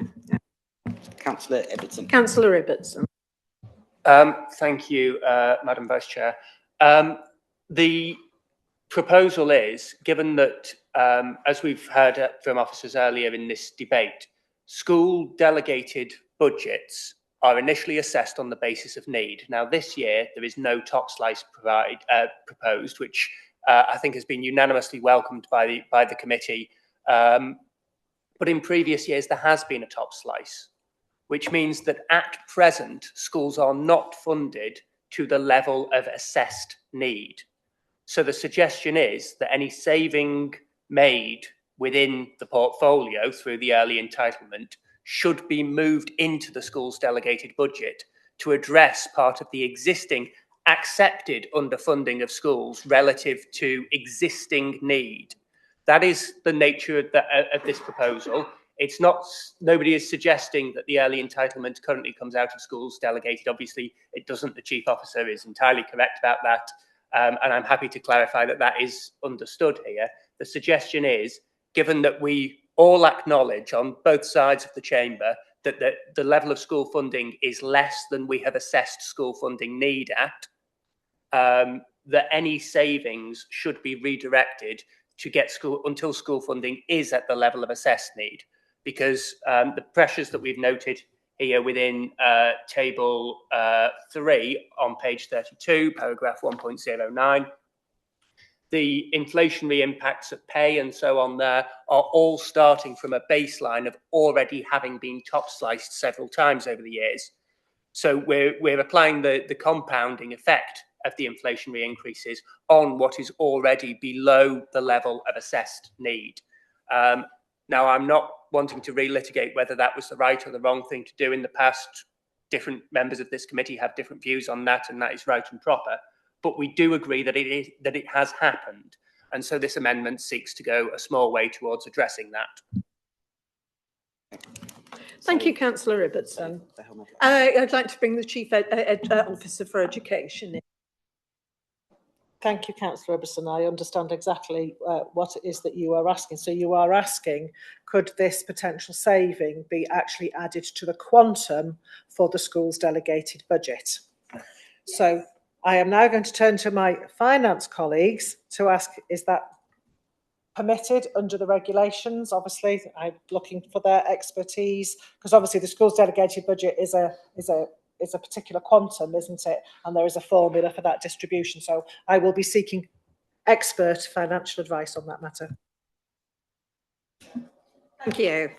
Yeah, thanks. There's obviously a problem with the proposal because obviously we just put additional investment into the school's delegated budget. However, I would make the point, of course, that would need to be replaced by something else corporately, either another portfolio cost reduction and or further increase in council tax, because obviously we need to balance the budget as a whole, and those proposals are built into the overall balancing at this moment in time. So obviously just be mindful of that when you're voting on such. Thank you. Any further speakers? No, there's no further speakers, Chair. We've had a mover and seconder for the amendment, so we now need to take a vote on the amendment. Right, so all those in favour of, to make it clear, Councillor Priest's amendment. Yes. All those in favour of Councillor Priest's amendment, please raise your hands. Let me just check online, Chair. Online. 1, 2, 3, 4. Yep. Any against? All those against? 2, 3, 5, 6, 7, 8, 9, 10, and then any abstention. And do we have any abstentions? Councillor Mackey is an abstention. Thank you, Chair. So that vote was lost. with 3 votes for, 10 against and 1 abstention. So we now revert to the original recommendation put forward by Councillor Bill Crease, which, sorry, for just to remind members, was the recommendations in the report, and also that the committee recommend that should the 2.2% funding uplift projected from Welsh Government increase further to 3%, that any increase difference be allocated to schools with deficit budgets. Thank you. So we're now voting on the recommendations in the report and Councillor Crease's amendment as well. Hands raised 4, please. Check on those. That's 1, 2, And on 3, 4, 5, 6, 7, 8. Yep. Any against? Those against? 1, 2. Any abstentions? Any abstentions? So that's carried, Chair, with 12 for and 2 against. Thank you. Right, thank you very much for that, everybody. I mean, it's very, very, very difficult to talk about budgets and education. You know, I have 50 years of it in local government, talking about budgets every year. It's not easy. Chair, can I have mine recorded that I was against that? Thank you. Yes. Because I will not vote against funding for anything to do with holiday hunger. Sorry, Councillor. If I can bring the Chief Officer. Sorry, Chair, I think as Gary and Emma have perhaps concluded their support for the business of today, is it okay for them perhaps now to leave the meeting? As I said, anything to do with budgets is never easy. Sorry. Sorry, Councillor Johnson's indicating, Chair. Oh, right. Councillor Johnson. Thank you, Chair. Just to go and say, I did say we had listened and taken on board the thoughts that have been made in the comments there. I think it's been, from my point of view, very, very instructive. I think some of the proposals that have been made have been very, very positive. And I'll say that what has been discussed here is not just going to rest on some dusty shelf and dusty cupboard somewhere. They're going to be actively worked and looked at, and hopefully some of them will form part of the budget options that we bring forward at a later date. I'm sure Councillor Cross may be looking forward to seeing his suggestion coming to Cross as well. But thank you. Thank you very much for that, Councillor Johnson, and thanks to everybody for a very measured and thoughtful debate. We will now move on to agenda item 7, pupil population analysis report, pages 39 to 58. And I understand this is to be led by Jenny Williams. Thank you, Jenny.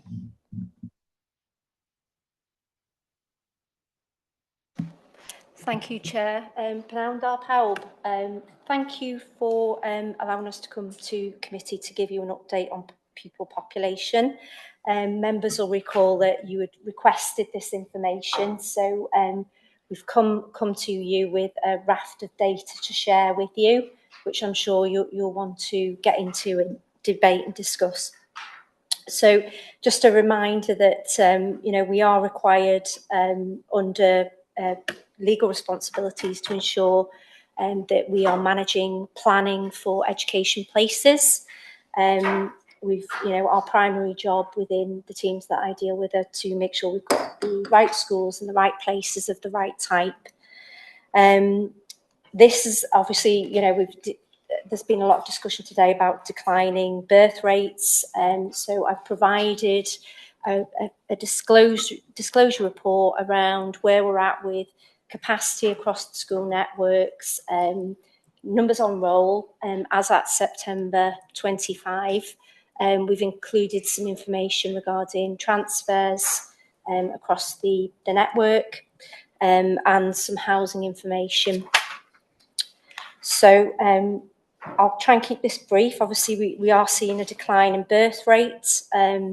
It's fallen in recent years and it's now at the lowest level for Flintshire that we've ever seen. This has obviously impacted across our network, particularly within the primary sector, in that surplus places have risen over the past couple of years. There's a guidance around what LA should be working to when we consider surplus places across the network. And that also applies to secondary schools as well. Secondary schools are what we consider to be beyond just past the peak of their numbers on roll. But as the decline in numbers in primary start to work through over the coming years, they will also see a decline within their forecasts. So we've got a raft of information for the committee to hopefully have had a chance to look through, including appendices on operational capacity for numbers on roll for primary schools with their forecasts over the next 5 years, and a further appendix on the numbers on roll and capacity for secondary schools and their forecasts over the next 5 years. And we've also included some data around area and high data members to consider and debate. So I'm sure everyone wants to get into the detail of the report. I think, is there anything else you'd add to that, Claire? It's a challenging time for us from a planning perspective because we are seeing that demography decline. So, you know, with that, couples making difficult decisions around the school estate. Thank you, Jenny. Yeah, yes, thank you. No, I think Jenny's introduced that really well, and obviously we want to give members sufficient time to be able, you know, to discuss this at length. I think, you know, what's really important to state is that Welsh Government do set the local authority targets in terms of the expected level of surplus places. Of course, we do need to have some capacity within the system to be able to respond, you know, to changes.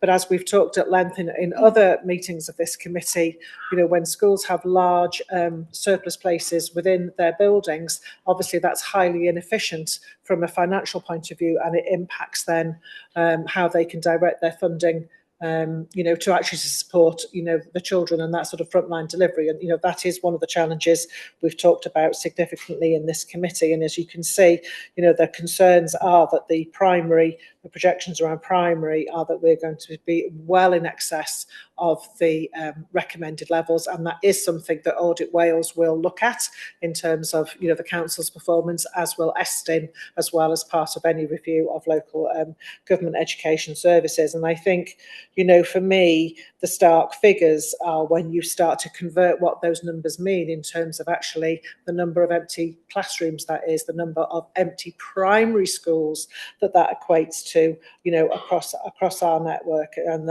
ultimately then that money that is being wasted on heating buildings, half empty buildings, you know, is actually not being invested in the delivery of you know, quality teaching and learning experiences for children.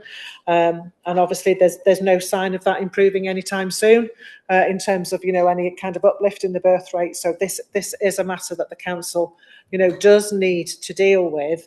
And, you know, members are aware of that, and that is why they had requested this report and why we've brought it to you today. So we're more than happy to take any questions from members. Thank you very much. I did read this with huge interest, There's a lot of information in here, and I understand this is coming from a request by members, so be careful what you wish for. Thank you very much. Councillor Mackey. Thank you, Chair. Thank you very much for the report. I thoroughly enjoyed it. Wonderful evening going through all this. Absolutely loved it.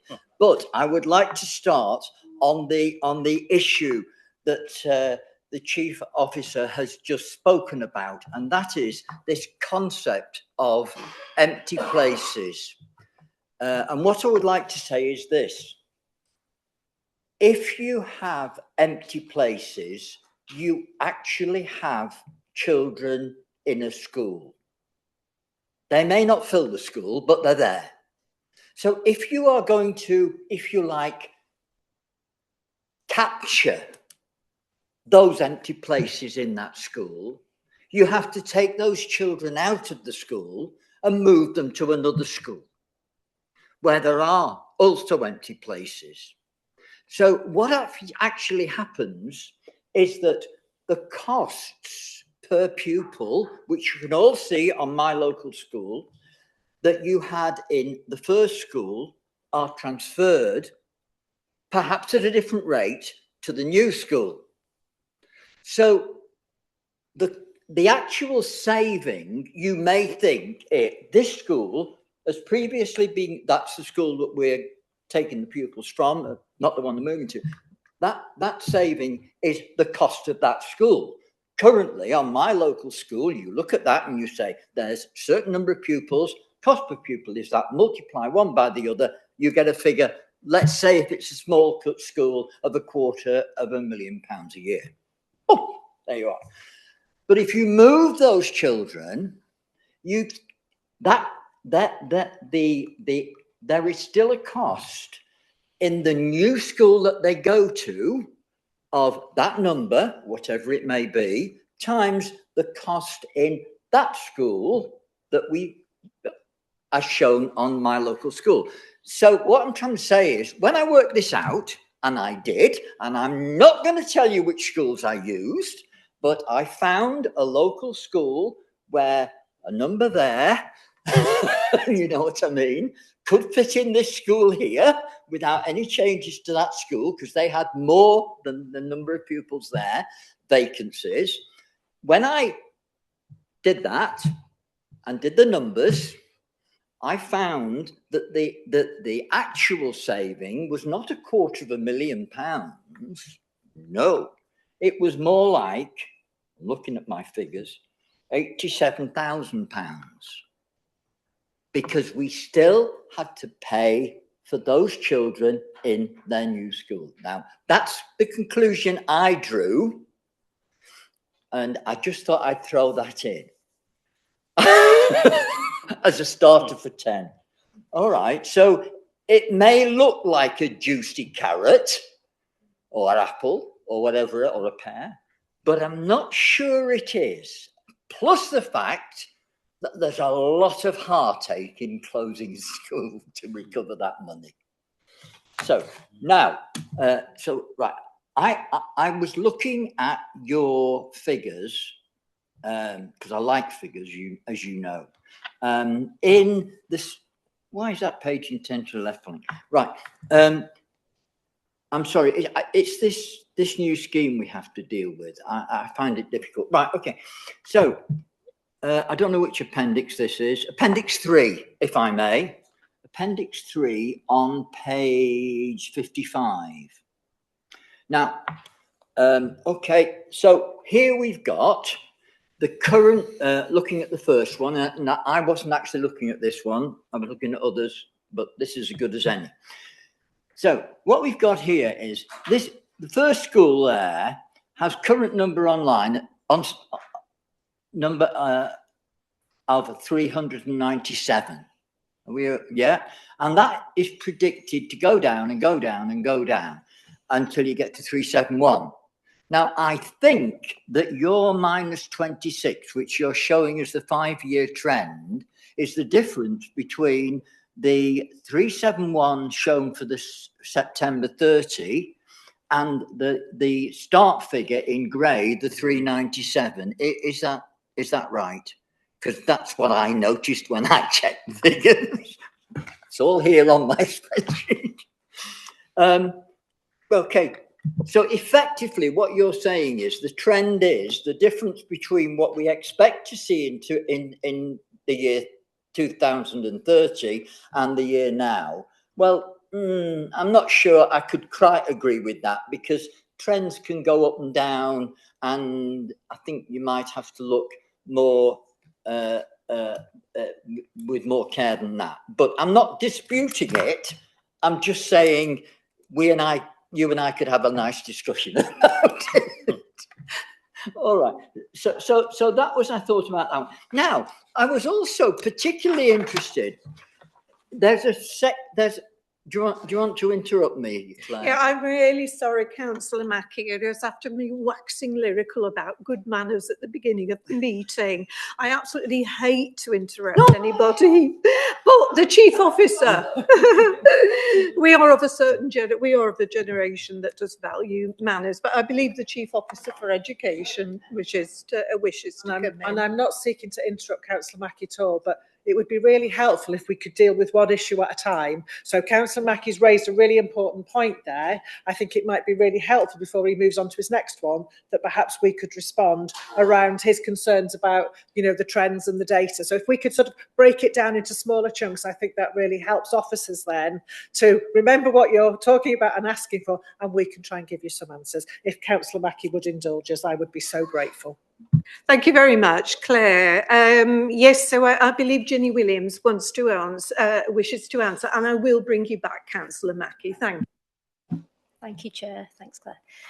Right, okay, so our forecasts are based on real-time numbers on roll figures. So we break that down by year groups, and then we move each year group through the forecasts, and we do an average to calculate an unknown nursery number. So we look at the current nursery reception in year one and give an average to move that into the next year, because that's the only unknown year group that we can't track through, and that gives us what we feel is a realistic forecast for that school. And then we assess that each time we get a PLASC or census point, which is September and January. So it's done on a twice a year basis. Thank you. Does that help?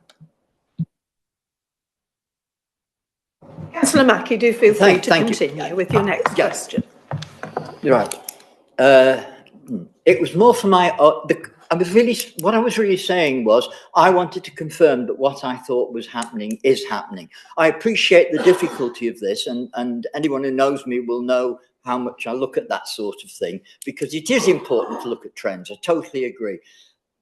Whether we completely agree on how we're getting there, you and I could have a lovely meeting over that, I'm sure, and you probably win. Sorry, the other point, you gave a list, and I can't remember which paragraph because I didn't write it down, on new builds. Starting off with Northern Gateway, about four, I don't know why they're broken down on Northern Gateway into different areas. It would make be easier if they didn't, but still. And yeah, right. So, but what I didn't think you did, because you were talking about the 106 situation, the section 106 money, the planning demand, or is it called a SIL? I don't know. But you didn't actually indicate how many primary and secondary school places were likely to be produced by those houses. And the number is in the planning report, isn't it?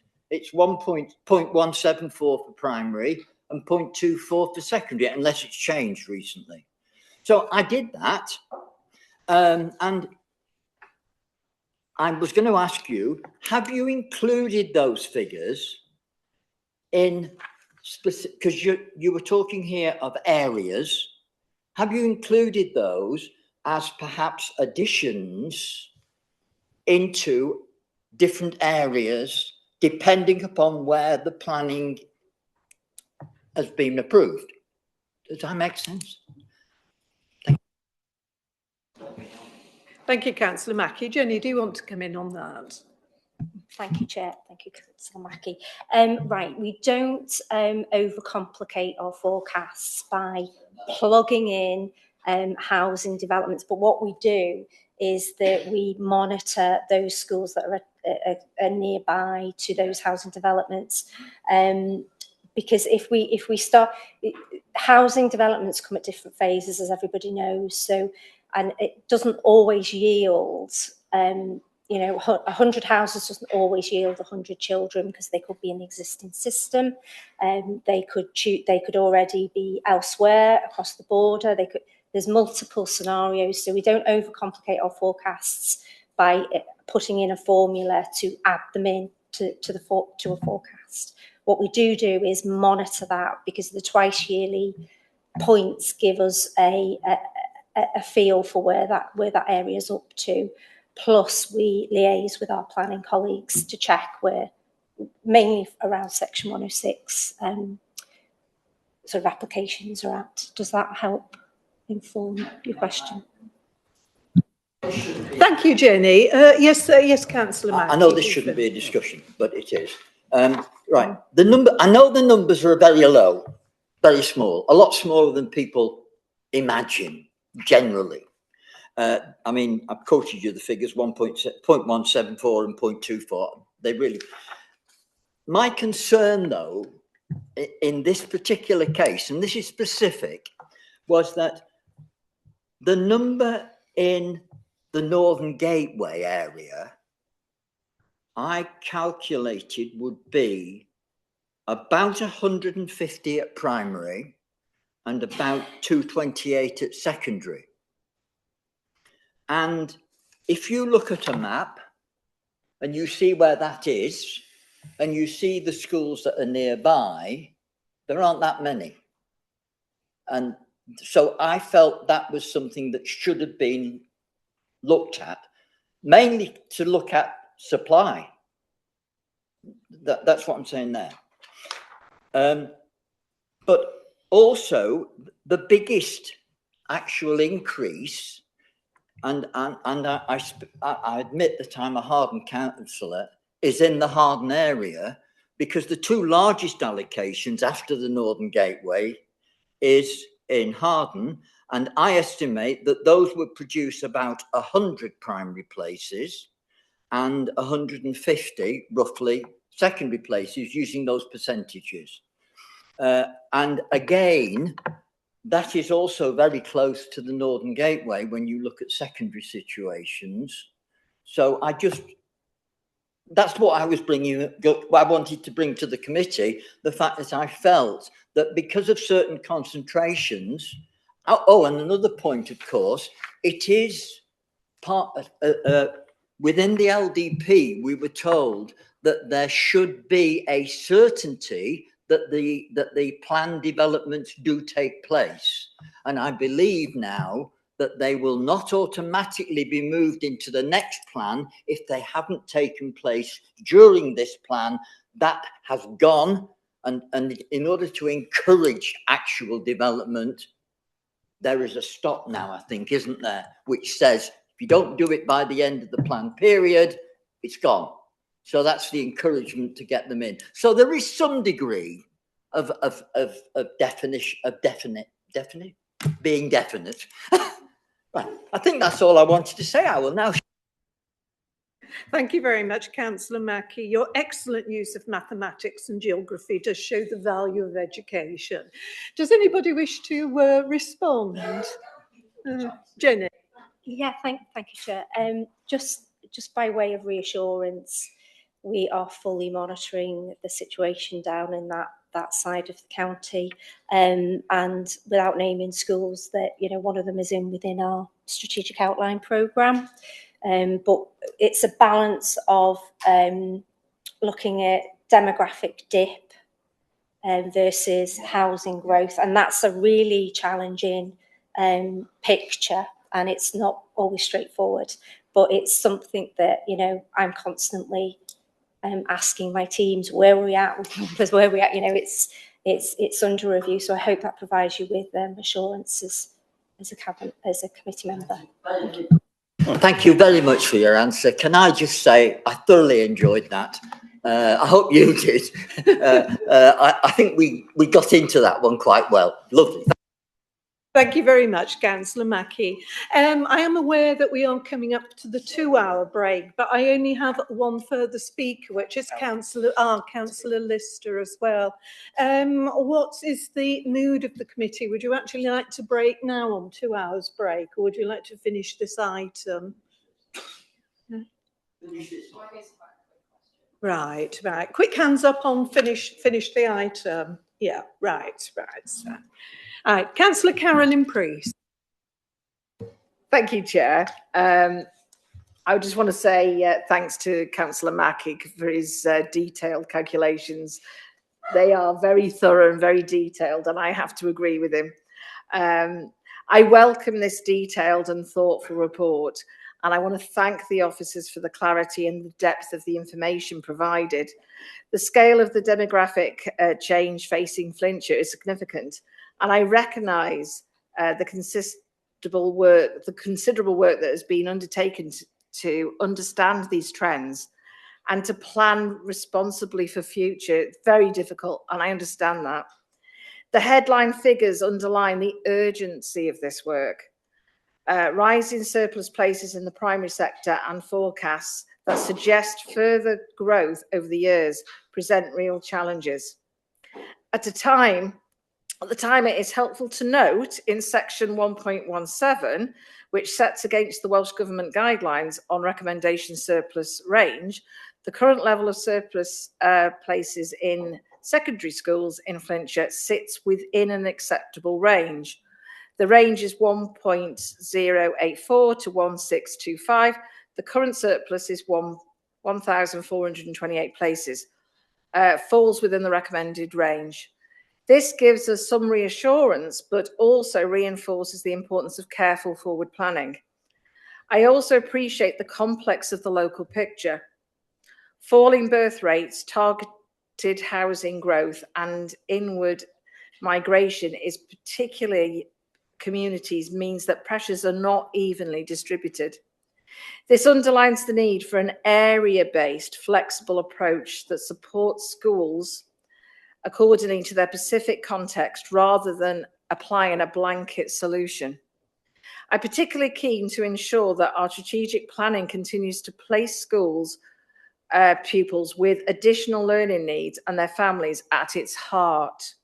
The growth in statutory plans reflects increased complex of need, and it is vital that future decisions about school estates and provision help to strengthen local ALN capacity. ALN provision and wellbeing support has doubled, and I mean it is doubled. So we are now facing, if we look at 1.32 in the sections, 952 it was, we're now on 1,949. I do apologise again, Councillor Priest. You know me, I hate interrupting and so on. But I have been advised by Kerry that you need to ask a question. I have. I've not got make a that much to do, and then I've got questions. Right. So if you could move to your question, please. Right. Thank you. Okay. So finally, on this bit, I want to emphasise the importance of early, open and meaningful engagement with schools, governing bodies and communities. Schools need to feel supported through any process, and parents, carers need confidence that decisions are being shaped with their input and with the best interests of children in mind, not being imposed on them.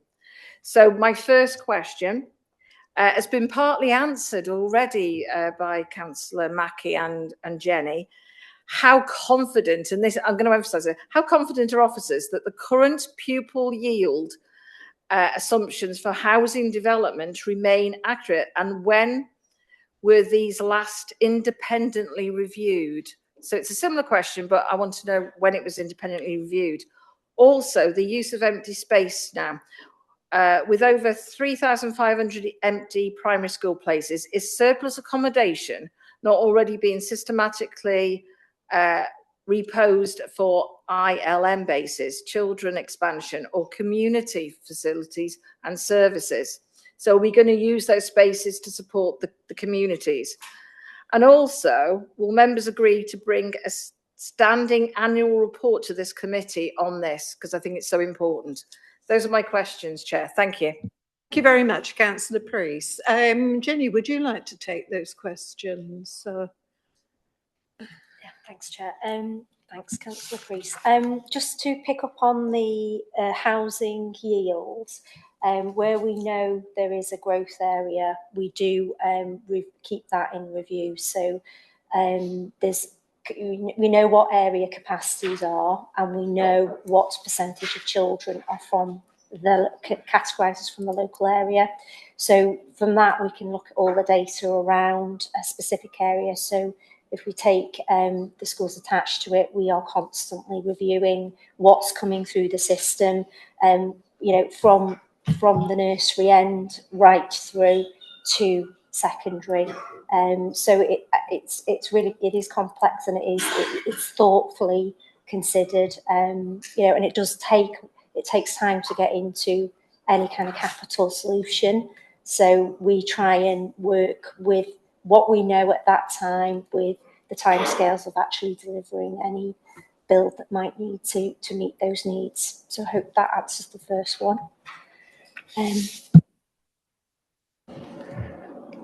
Chair, shall I continue? Please, please do. Yeah, I mean, schools are very creative in using the spaces that they've got. There's no doubt about that. But ultimately, it is costing them money.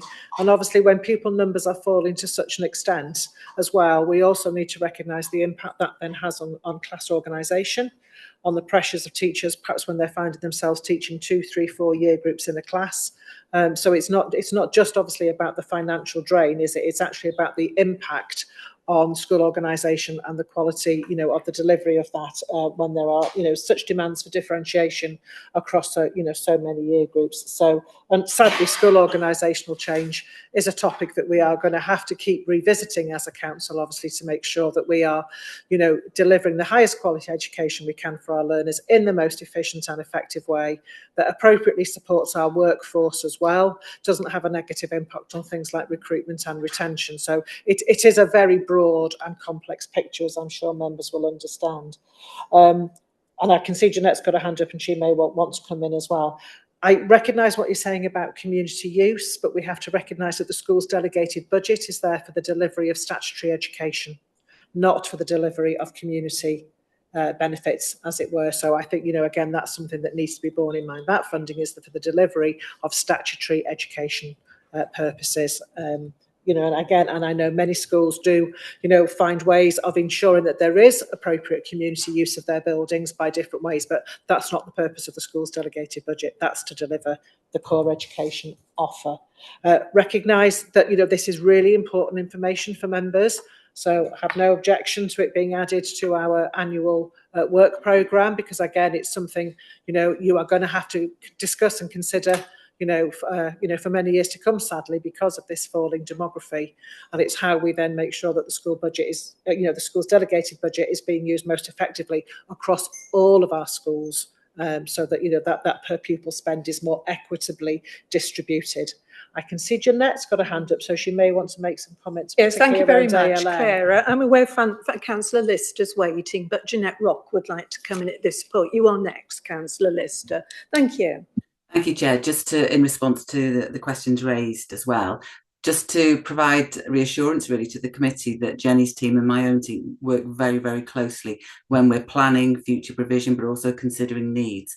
And as you can imagine, given the demand for ALM provision, we are looking at schools where there are surplus places, but it is important that that provision that is available, the space within the school, is able to meet the needs of the children that we would look to place there. So just to provide some reassurance regarding that collaborative work and joint planning as well. Thank you. Councillor Lister. Councillor Lister's been waiting patiently. I will bring you back, Councillor Preece. Thank you, Jenny, for the report. It's something I've been wanting to ask for a while, and this seems like the appropriate report to ask it. Am I correct that the school's delegated budget is set on PLAS data on a specific date? So this relates to the in-year admissions in 1.2 to 1.24. And is that funding position not routinely adjusted then throughout the year? If a pupil moves into another school, does the funding get adjusted? So does that mean that schools experiencing high levels of in-year admissions are expected to absorb the additional costs of those new students without the corresponding increase in core funding until the following financial cycle? And then more specifically, when a children joins in year with ALM needs and an entitlement with that, is that associated ALM funding transferred to the receiving school? And if not, can consideration be given to whether that can happen, or is that set by someone other than the local authority? Thank you. Thank you. I think the Chief Officer would like to come in and answer that.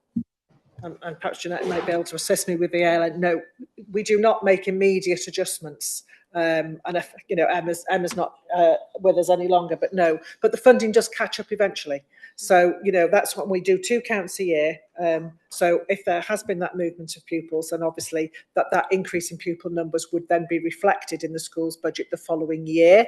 And I think it's fair to say, again, looking at Vicky on screen, that when we are talking to schools in terms of potentially those in a deficit position, in some cases we have been aware that it's usually not significant numbers, to be fair, but if there is for a particular reason a very significant uplift, then that is something that we have looked at. But no, it would get far too complicated for the finance team to be adjusting individual schools' budgets throughout the year. That's why we have the process that it catches up then, obviously, the following year, in the same way that we don't take the money off schools either if their numbers drop. So there are clear processes that is common across local authorities.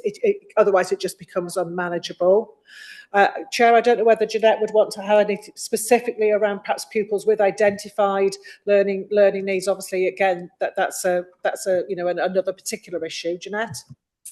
Yeah, the same model that you've just referenced there, Claire, applies to ALN. So we have a census point in the year where schools complete information that gives an indication of the need within their school, but that would capture a need at that point. And the sort of the premise behind is that it's not pupil individual money, it is an allocation of money that goes to the school to make the provision for their children with ALN. But the point is accepted that children may move into that school with a level of need that then may need to be catered for within that financial year. There isn't any transferring of money across when pupils move to different schools. Thank you, Jeanette. I do wish to move to a break soon, but do you have a question, Councillor Priest? I do wish to move to the break because I am aware there are people in this room and online who are not very well. So do you have a question? Thank you, Chair, for letting me come back. It's a very simple yes or no question, this one. Will ward members be formally briefed at an early stage of any area-based review before options are developed? Yes.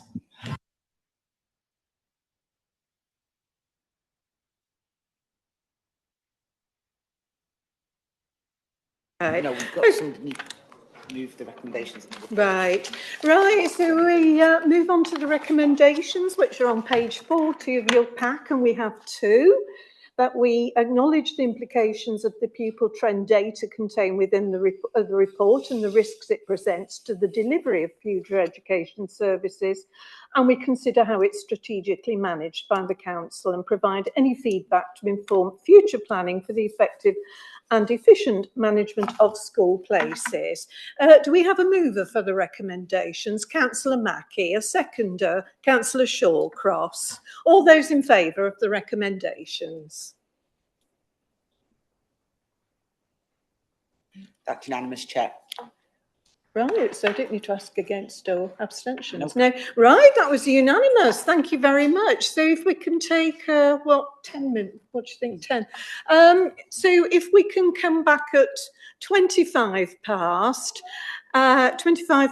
4, we still have 2 items to do. And thank you all very much for your very thoughtful and calm contributions to the meeting so far. Thank you.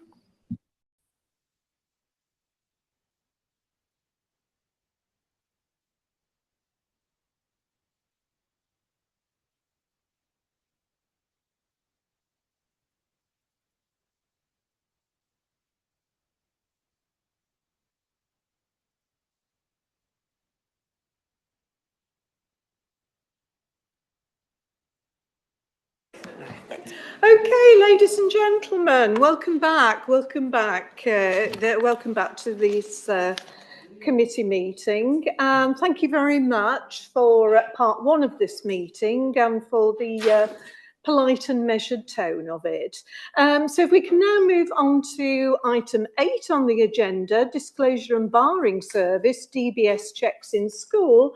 And it's Claire Homard and Claire Sinnott to take us through this. And rather interestingly, I just picked up this card in the foyer about safeguarding. So that's quite interesting. Thank you very much. Yeah, Dale Cadeirydd, yes. So members had asked for an update report on the basis of the audit report around DBS checks. And I'd like to thank Claire Sinnott, sitting to my left here, for the hard work that she has done in pulling this report together. And I do need to note that we, obviously, my colleagues will be aware that this is a report that covers both aspects of the education service, schools, but also employment service colleagues. And unfortunately, there is no representation from employment services today for a variety of operational reasons. So obviously we can respond from an educational perspective, but obviously any questions specifically related to aspects of the report that are overseen by employment services would need to be directed to them. So I just wanted that point of clarification. But Claire very kindly has offered to take us through the report today, and then obviously members will be taking your questions. So diolch yn fawr. Diolch Claire. Diolch Chair, thank you. Hi everybody. So I wanted to present this report following the request for an update on the initial audit that was undertaken around DBS in schools. You will be aware that that was the second audit on DBS. The first one was relating to council employees, and then subsequently the second audit was a focus on school staff. The audit report was presented to the Governance and Audit Committee in September, which gave an outline essentially of what was covered as part of the audit, including management information available, the policy, defined roles and responsibilities, adequacy and timeliness of established DBS processes, DBS renewal process, and DBS risks as outlined in 1.03. So the report concluded as an amber red report, which is why we are following up today on terms of progress. And you can see there in 105 and 106 what's categorised as red and what's categorised as amber. So this is really a short report because the focus is going to be on the updates in the appendix, which I'll come to in a moment. But essentially a lot of work has been undertaken in partnership and collaboration with colleagues in employment services and cooperation and updates with schools. There's a number of key aspects that have taken place, namely that we have now agreed that all council employees and schools employees will be on a 3-year update cycle. So I think what caused some of the issues was that the council operated a 4-year renewal cycle, and schools, as advised by myself, were on best practice, which was a 3-year cycle. And because those two cycles didn't quite align, that is what has caused some of the kind of back office issues, for want of a better word. The policy has been updated, the corporate one, by colleagues in HR, and that is in the final stages now before it will be authorised. So I hope once that has been issued, that will certainly put to bed some of the concerns.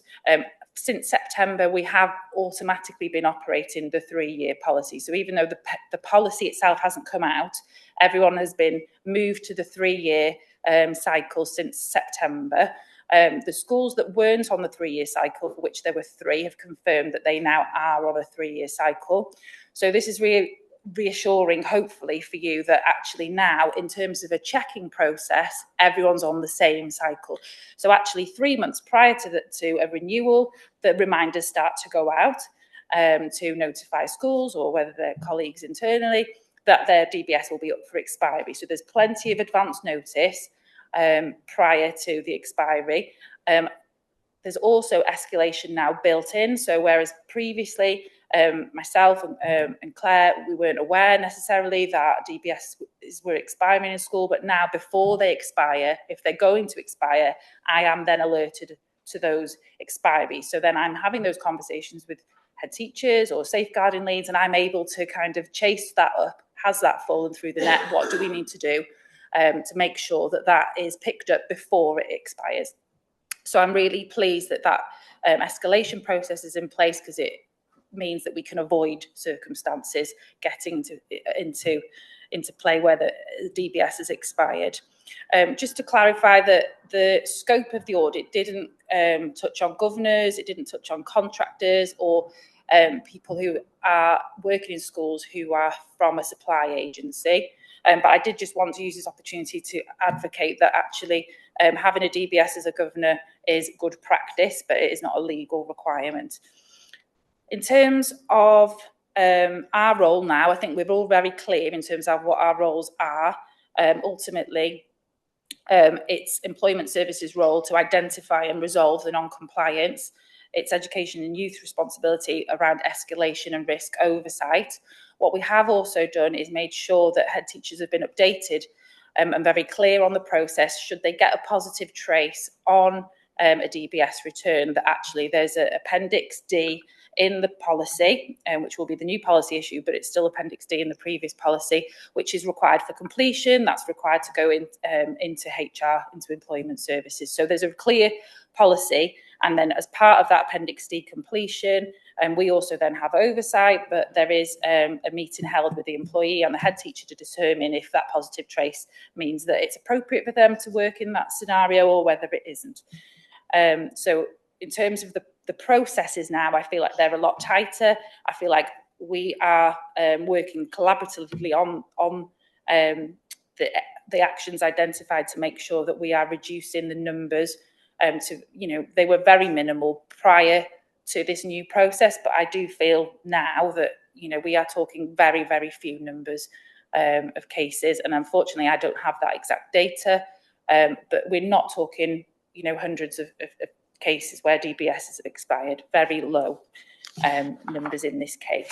So I will draw your eyes now to the Appendix 1, and take you through, hopefully, most of these updates I've captured in regards to, I've also updated the safeguarding model policy in terms of that first item, so to make sure that that reflects the change to 3 years. We've also updated our training offer to schools in terms of the training that's offered to the designated safeguarding persons. We clearly highlight there about what the process is for using Annex D. We also highlight there about the 3 years. I'll just highlight some of the key changes that we have been doing.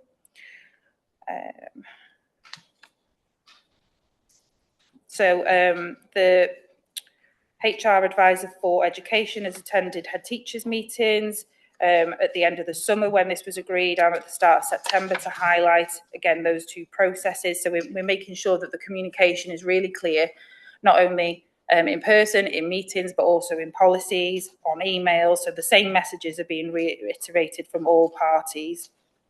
Again, head teachers have been reminded on how to access iTrent and to make sure everything is recorded on iTrent. And subsequently, iTrent is now used as the main source of verifying any checks.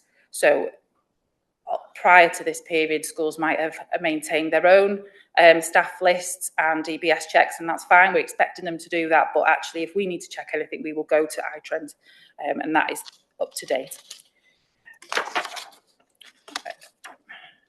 Just bear with me a moment.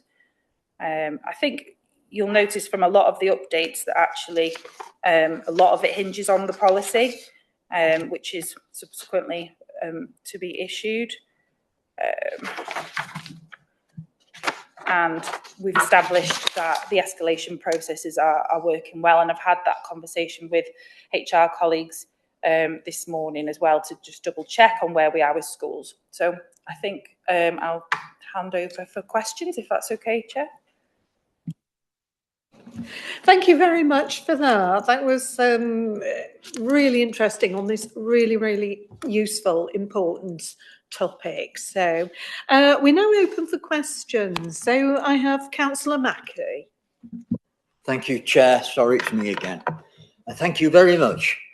I read this and I was blown away because there's so much data there, and I didn't understand it. Right, can I tell you what I see? And right, I found myself in a position about a year ago where I had to do, I think it was 5 safeguarding courses, and I had 3 DBSs.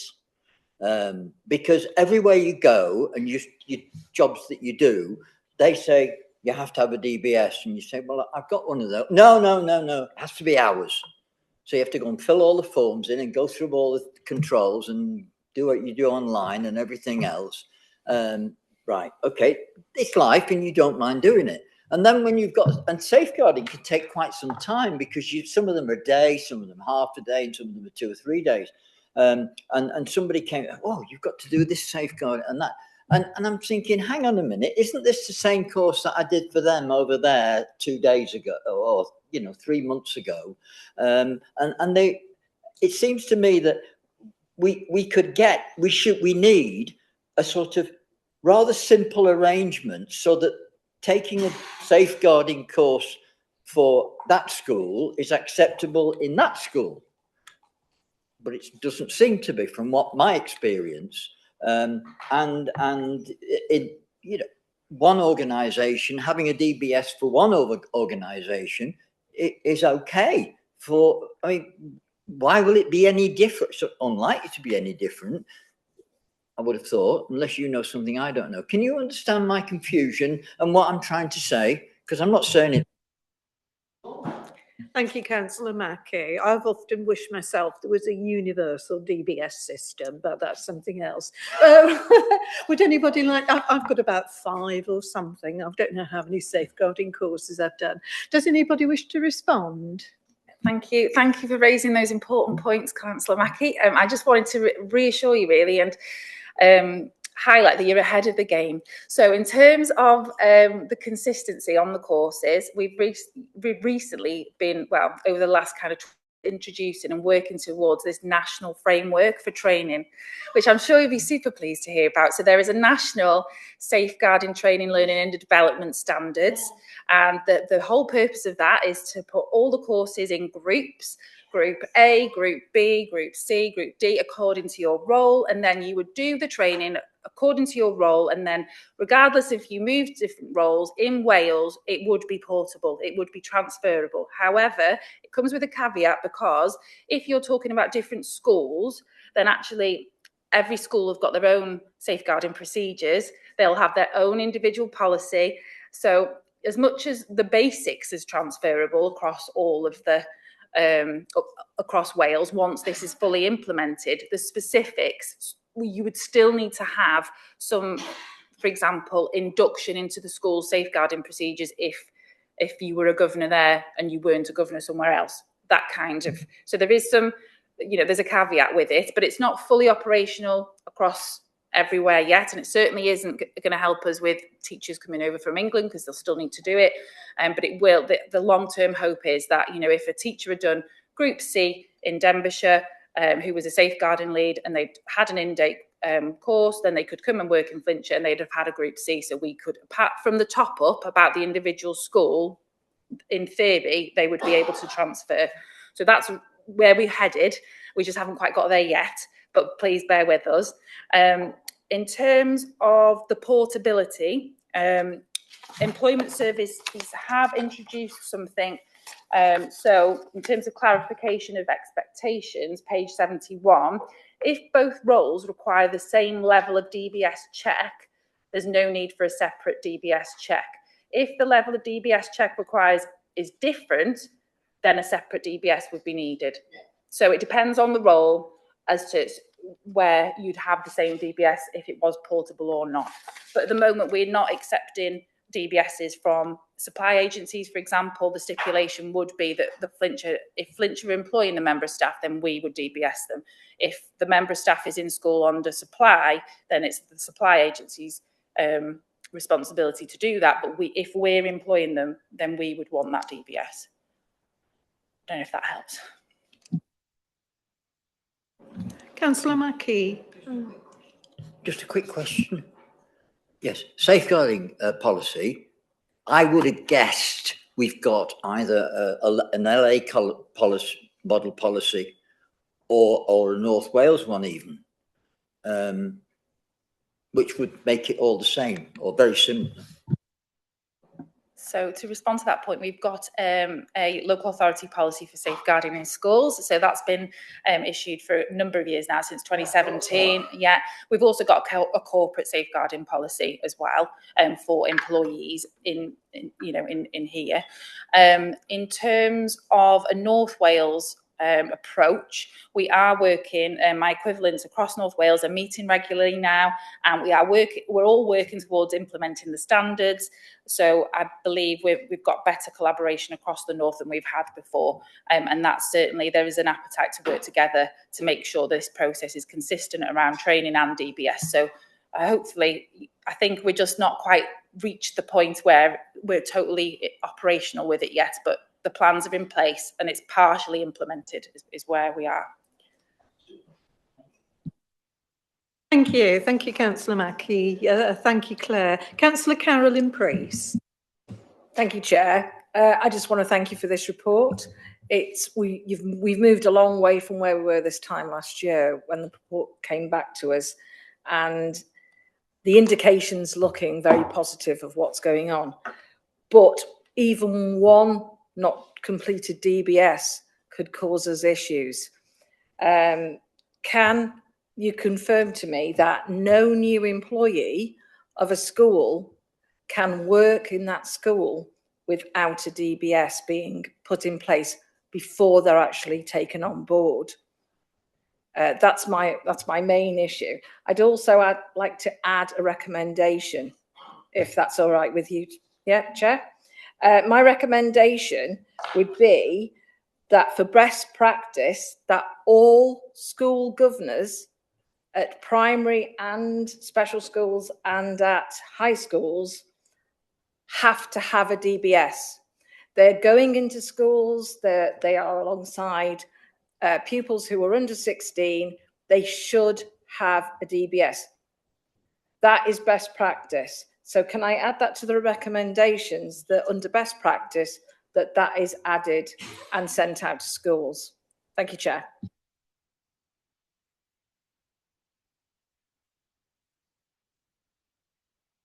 For that, do we have a seconder? Councillor Andrew Parkhurst, thank you. So if we could go to either Claire for an answer. Sorry, two Claires for the price of one. In answer to your first question, the policy is that no one would start. That is the policy. Ultimately, our role is to implement and support schools to adhere to that policy. And we have given very clear advice to schools on that policy. Yes, absolutely.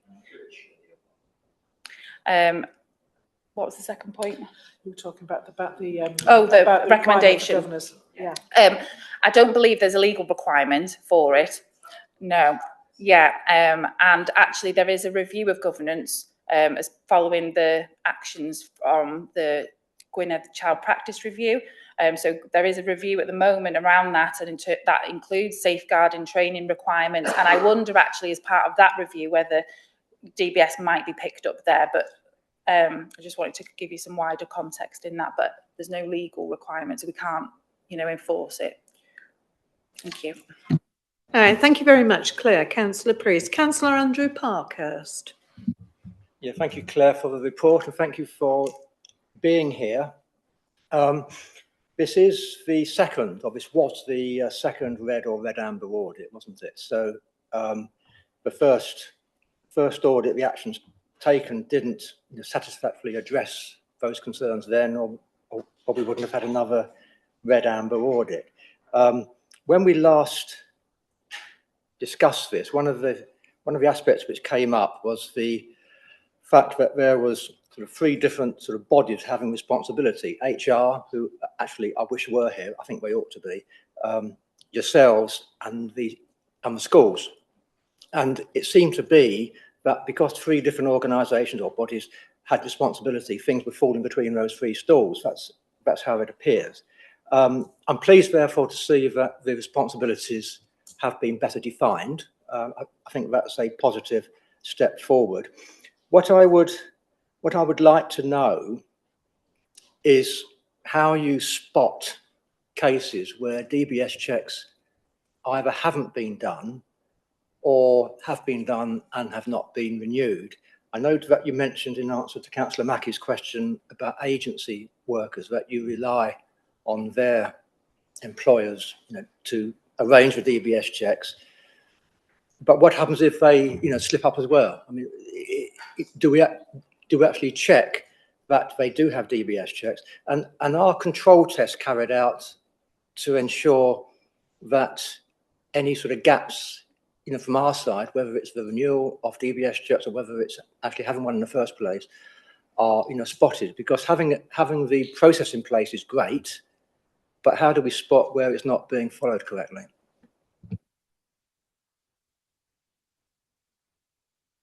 I'm trying to, yeah. Bear with me. So the first point, it's not, that wouldn't be my role in terms of doing the check-in. So that is in employment services to monitor iTrend to understand when those checks would be due based on the DBS date that they were last issued with. Also, employment services are responsible for the whole onboarding process, so they won't authorise clearance for anybody without sight of that DBS. And that also means that payroll don't get notified in terms of that new employee. So if, for example, somebody tried to start somebody without a DBS, actually they wouldn't be able to work because they wouldn't then get paid for that work, essentially, because the onboarding process needs to happen, the clearance needs to happen from employment services, and then they're okay to start.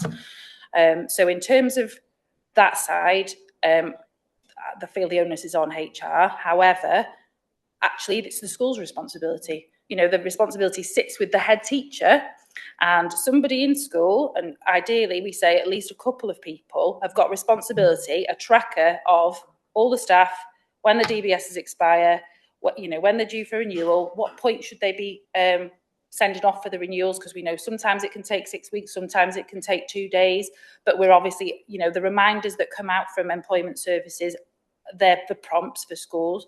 I take your point about spot checks, and I think that would be something really, interesting to build into our annual reporting with schools, and I'm definitely happy to look with colleagues into how best to do that to keep, because it is keeping it on everybody's agenda.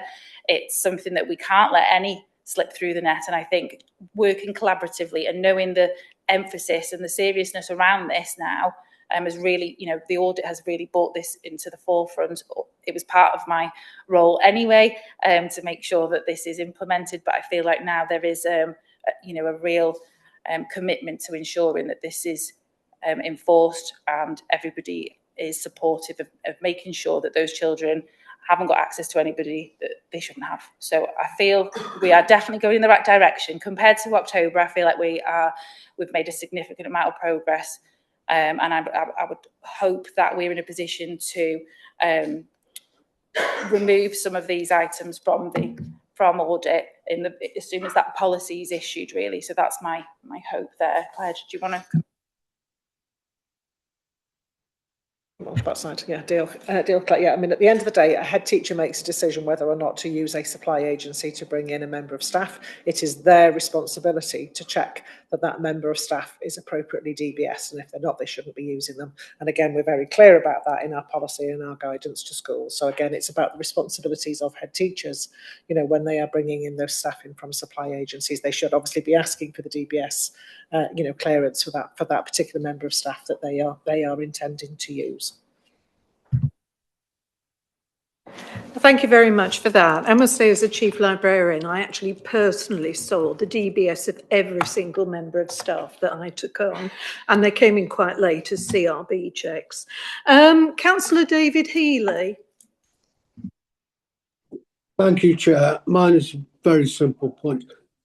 Just before Councillor Priest put forward the recommendation that we support all governors having a DBS, I simply want to ask Councillor Priest if she's prepared to accept the word enhanced for the DBS, because I think in the case of children, that's probably appropriate. Okay, thank you. We have no further speakers. I do have a question to ask myself, which is kind of operational in respect of the amendment. Who would fund DBS checks for school governors? Is it the person themselves? Is it the school? Or is it the Department of Education? Thank you. As I understand it, the role of a governor is a volunteer, so essentially the DBS check would be free. That's great. Thank you very much. I was wondering if it might be a barrier to people being a governor. You know, that's actually quite important, say, if you work in an inner city school and so forth. Yes, just to remind members, we've got 2 recommendations been moved and seconded. Recommendation 1, that the committee notes the content of the report and progress made against the actions identified by internal audit for disclosure and barring service in schools, and B, that in line with best practice, that all school governors of primary, secondary and special schools be asked to have an enhanced disclosure and barring service DBS check. All those for the recommendations?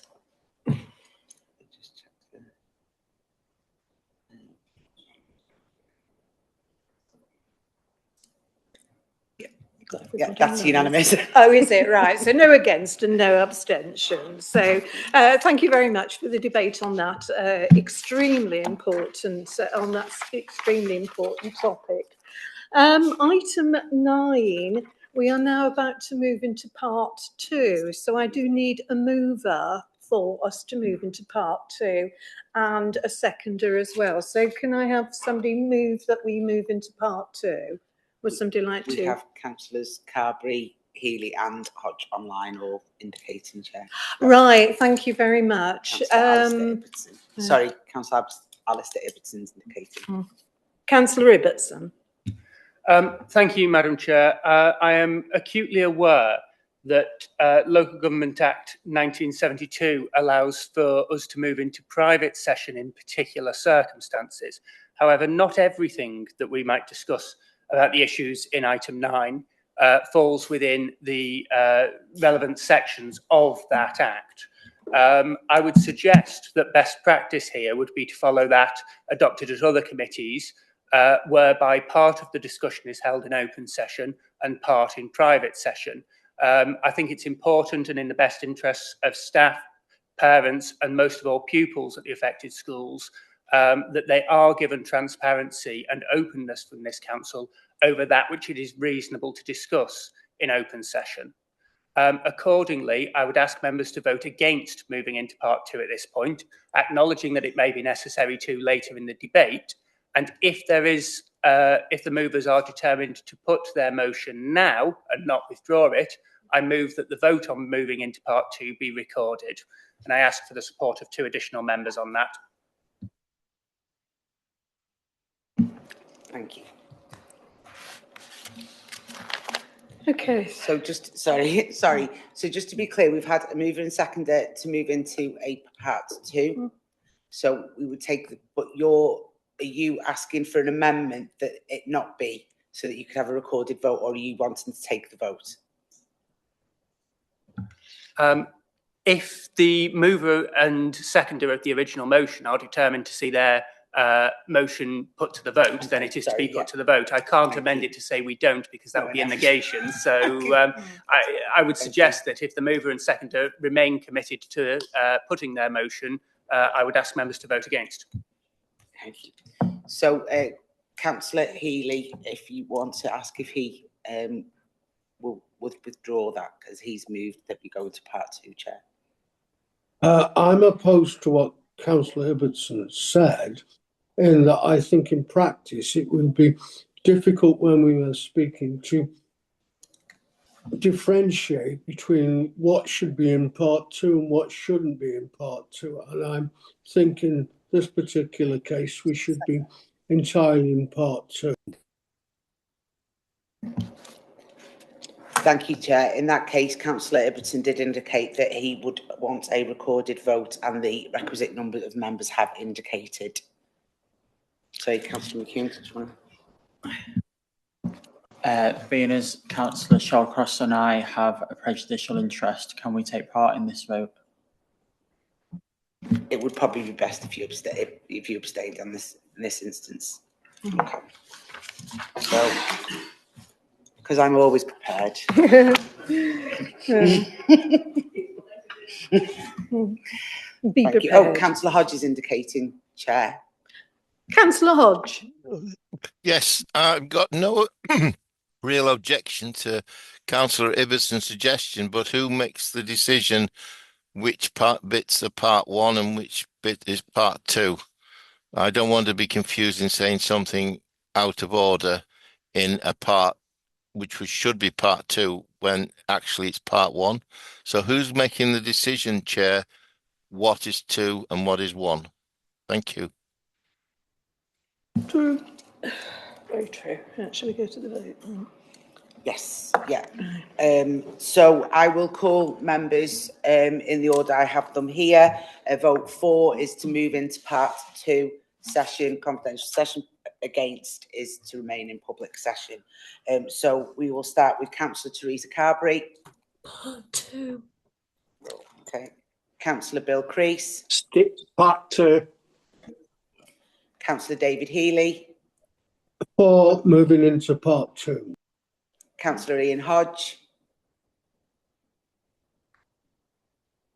Part two, Kerry. Thank you. Councillor Alistair Ibbotson. Against. Councillor Fran Lister. Councillor Dave Mackey. Okay. Councillor Gina Madison.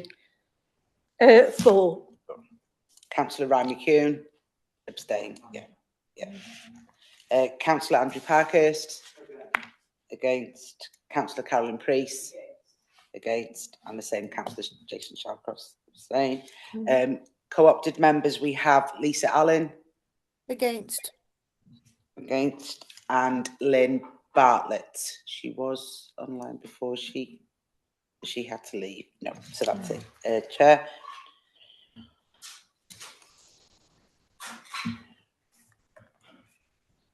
So moving into a private session is passed. 6 for, 5 against and 2 abstentions. Thank you, Chair. Thank you very much. So we shall be moving into part two at this point, so the recording will stop.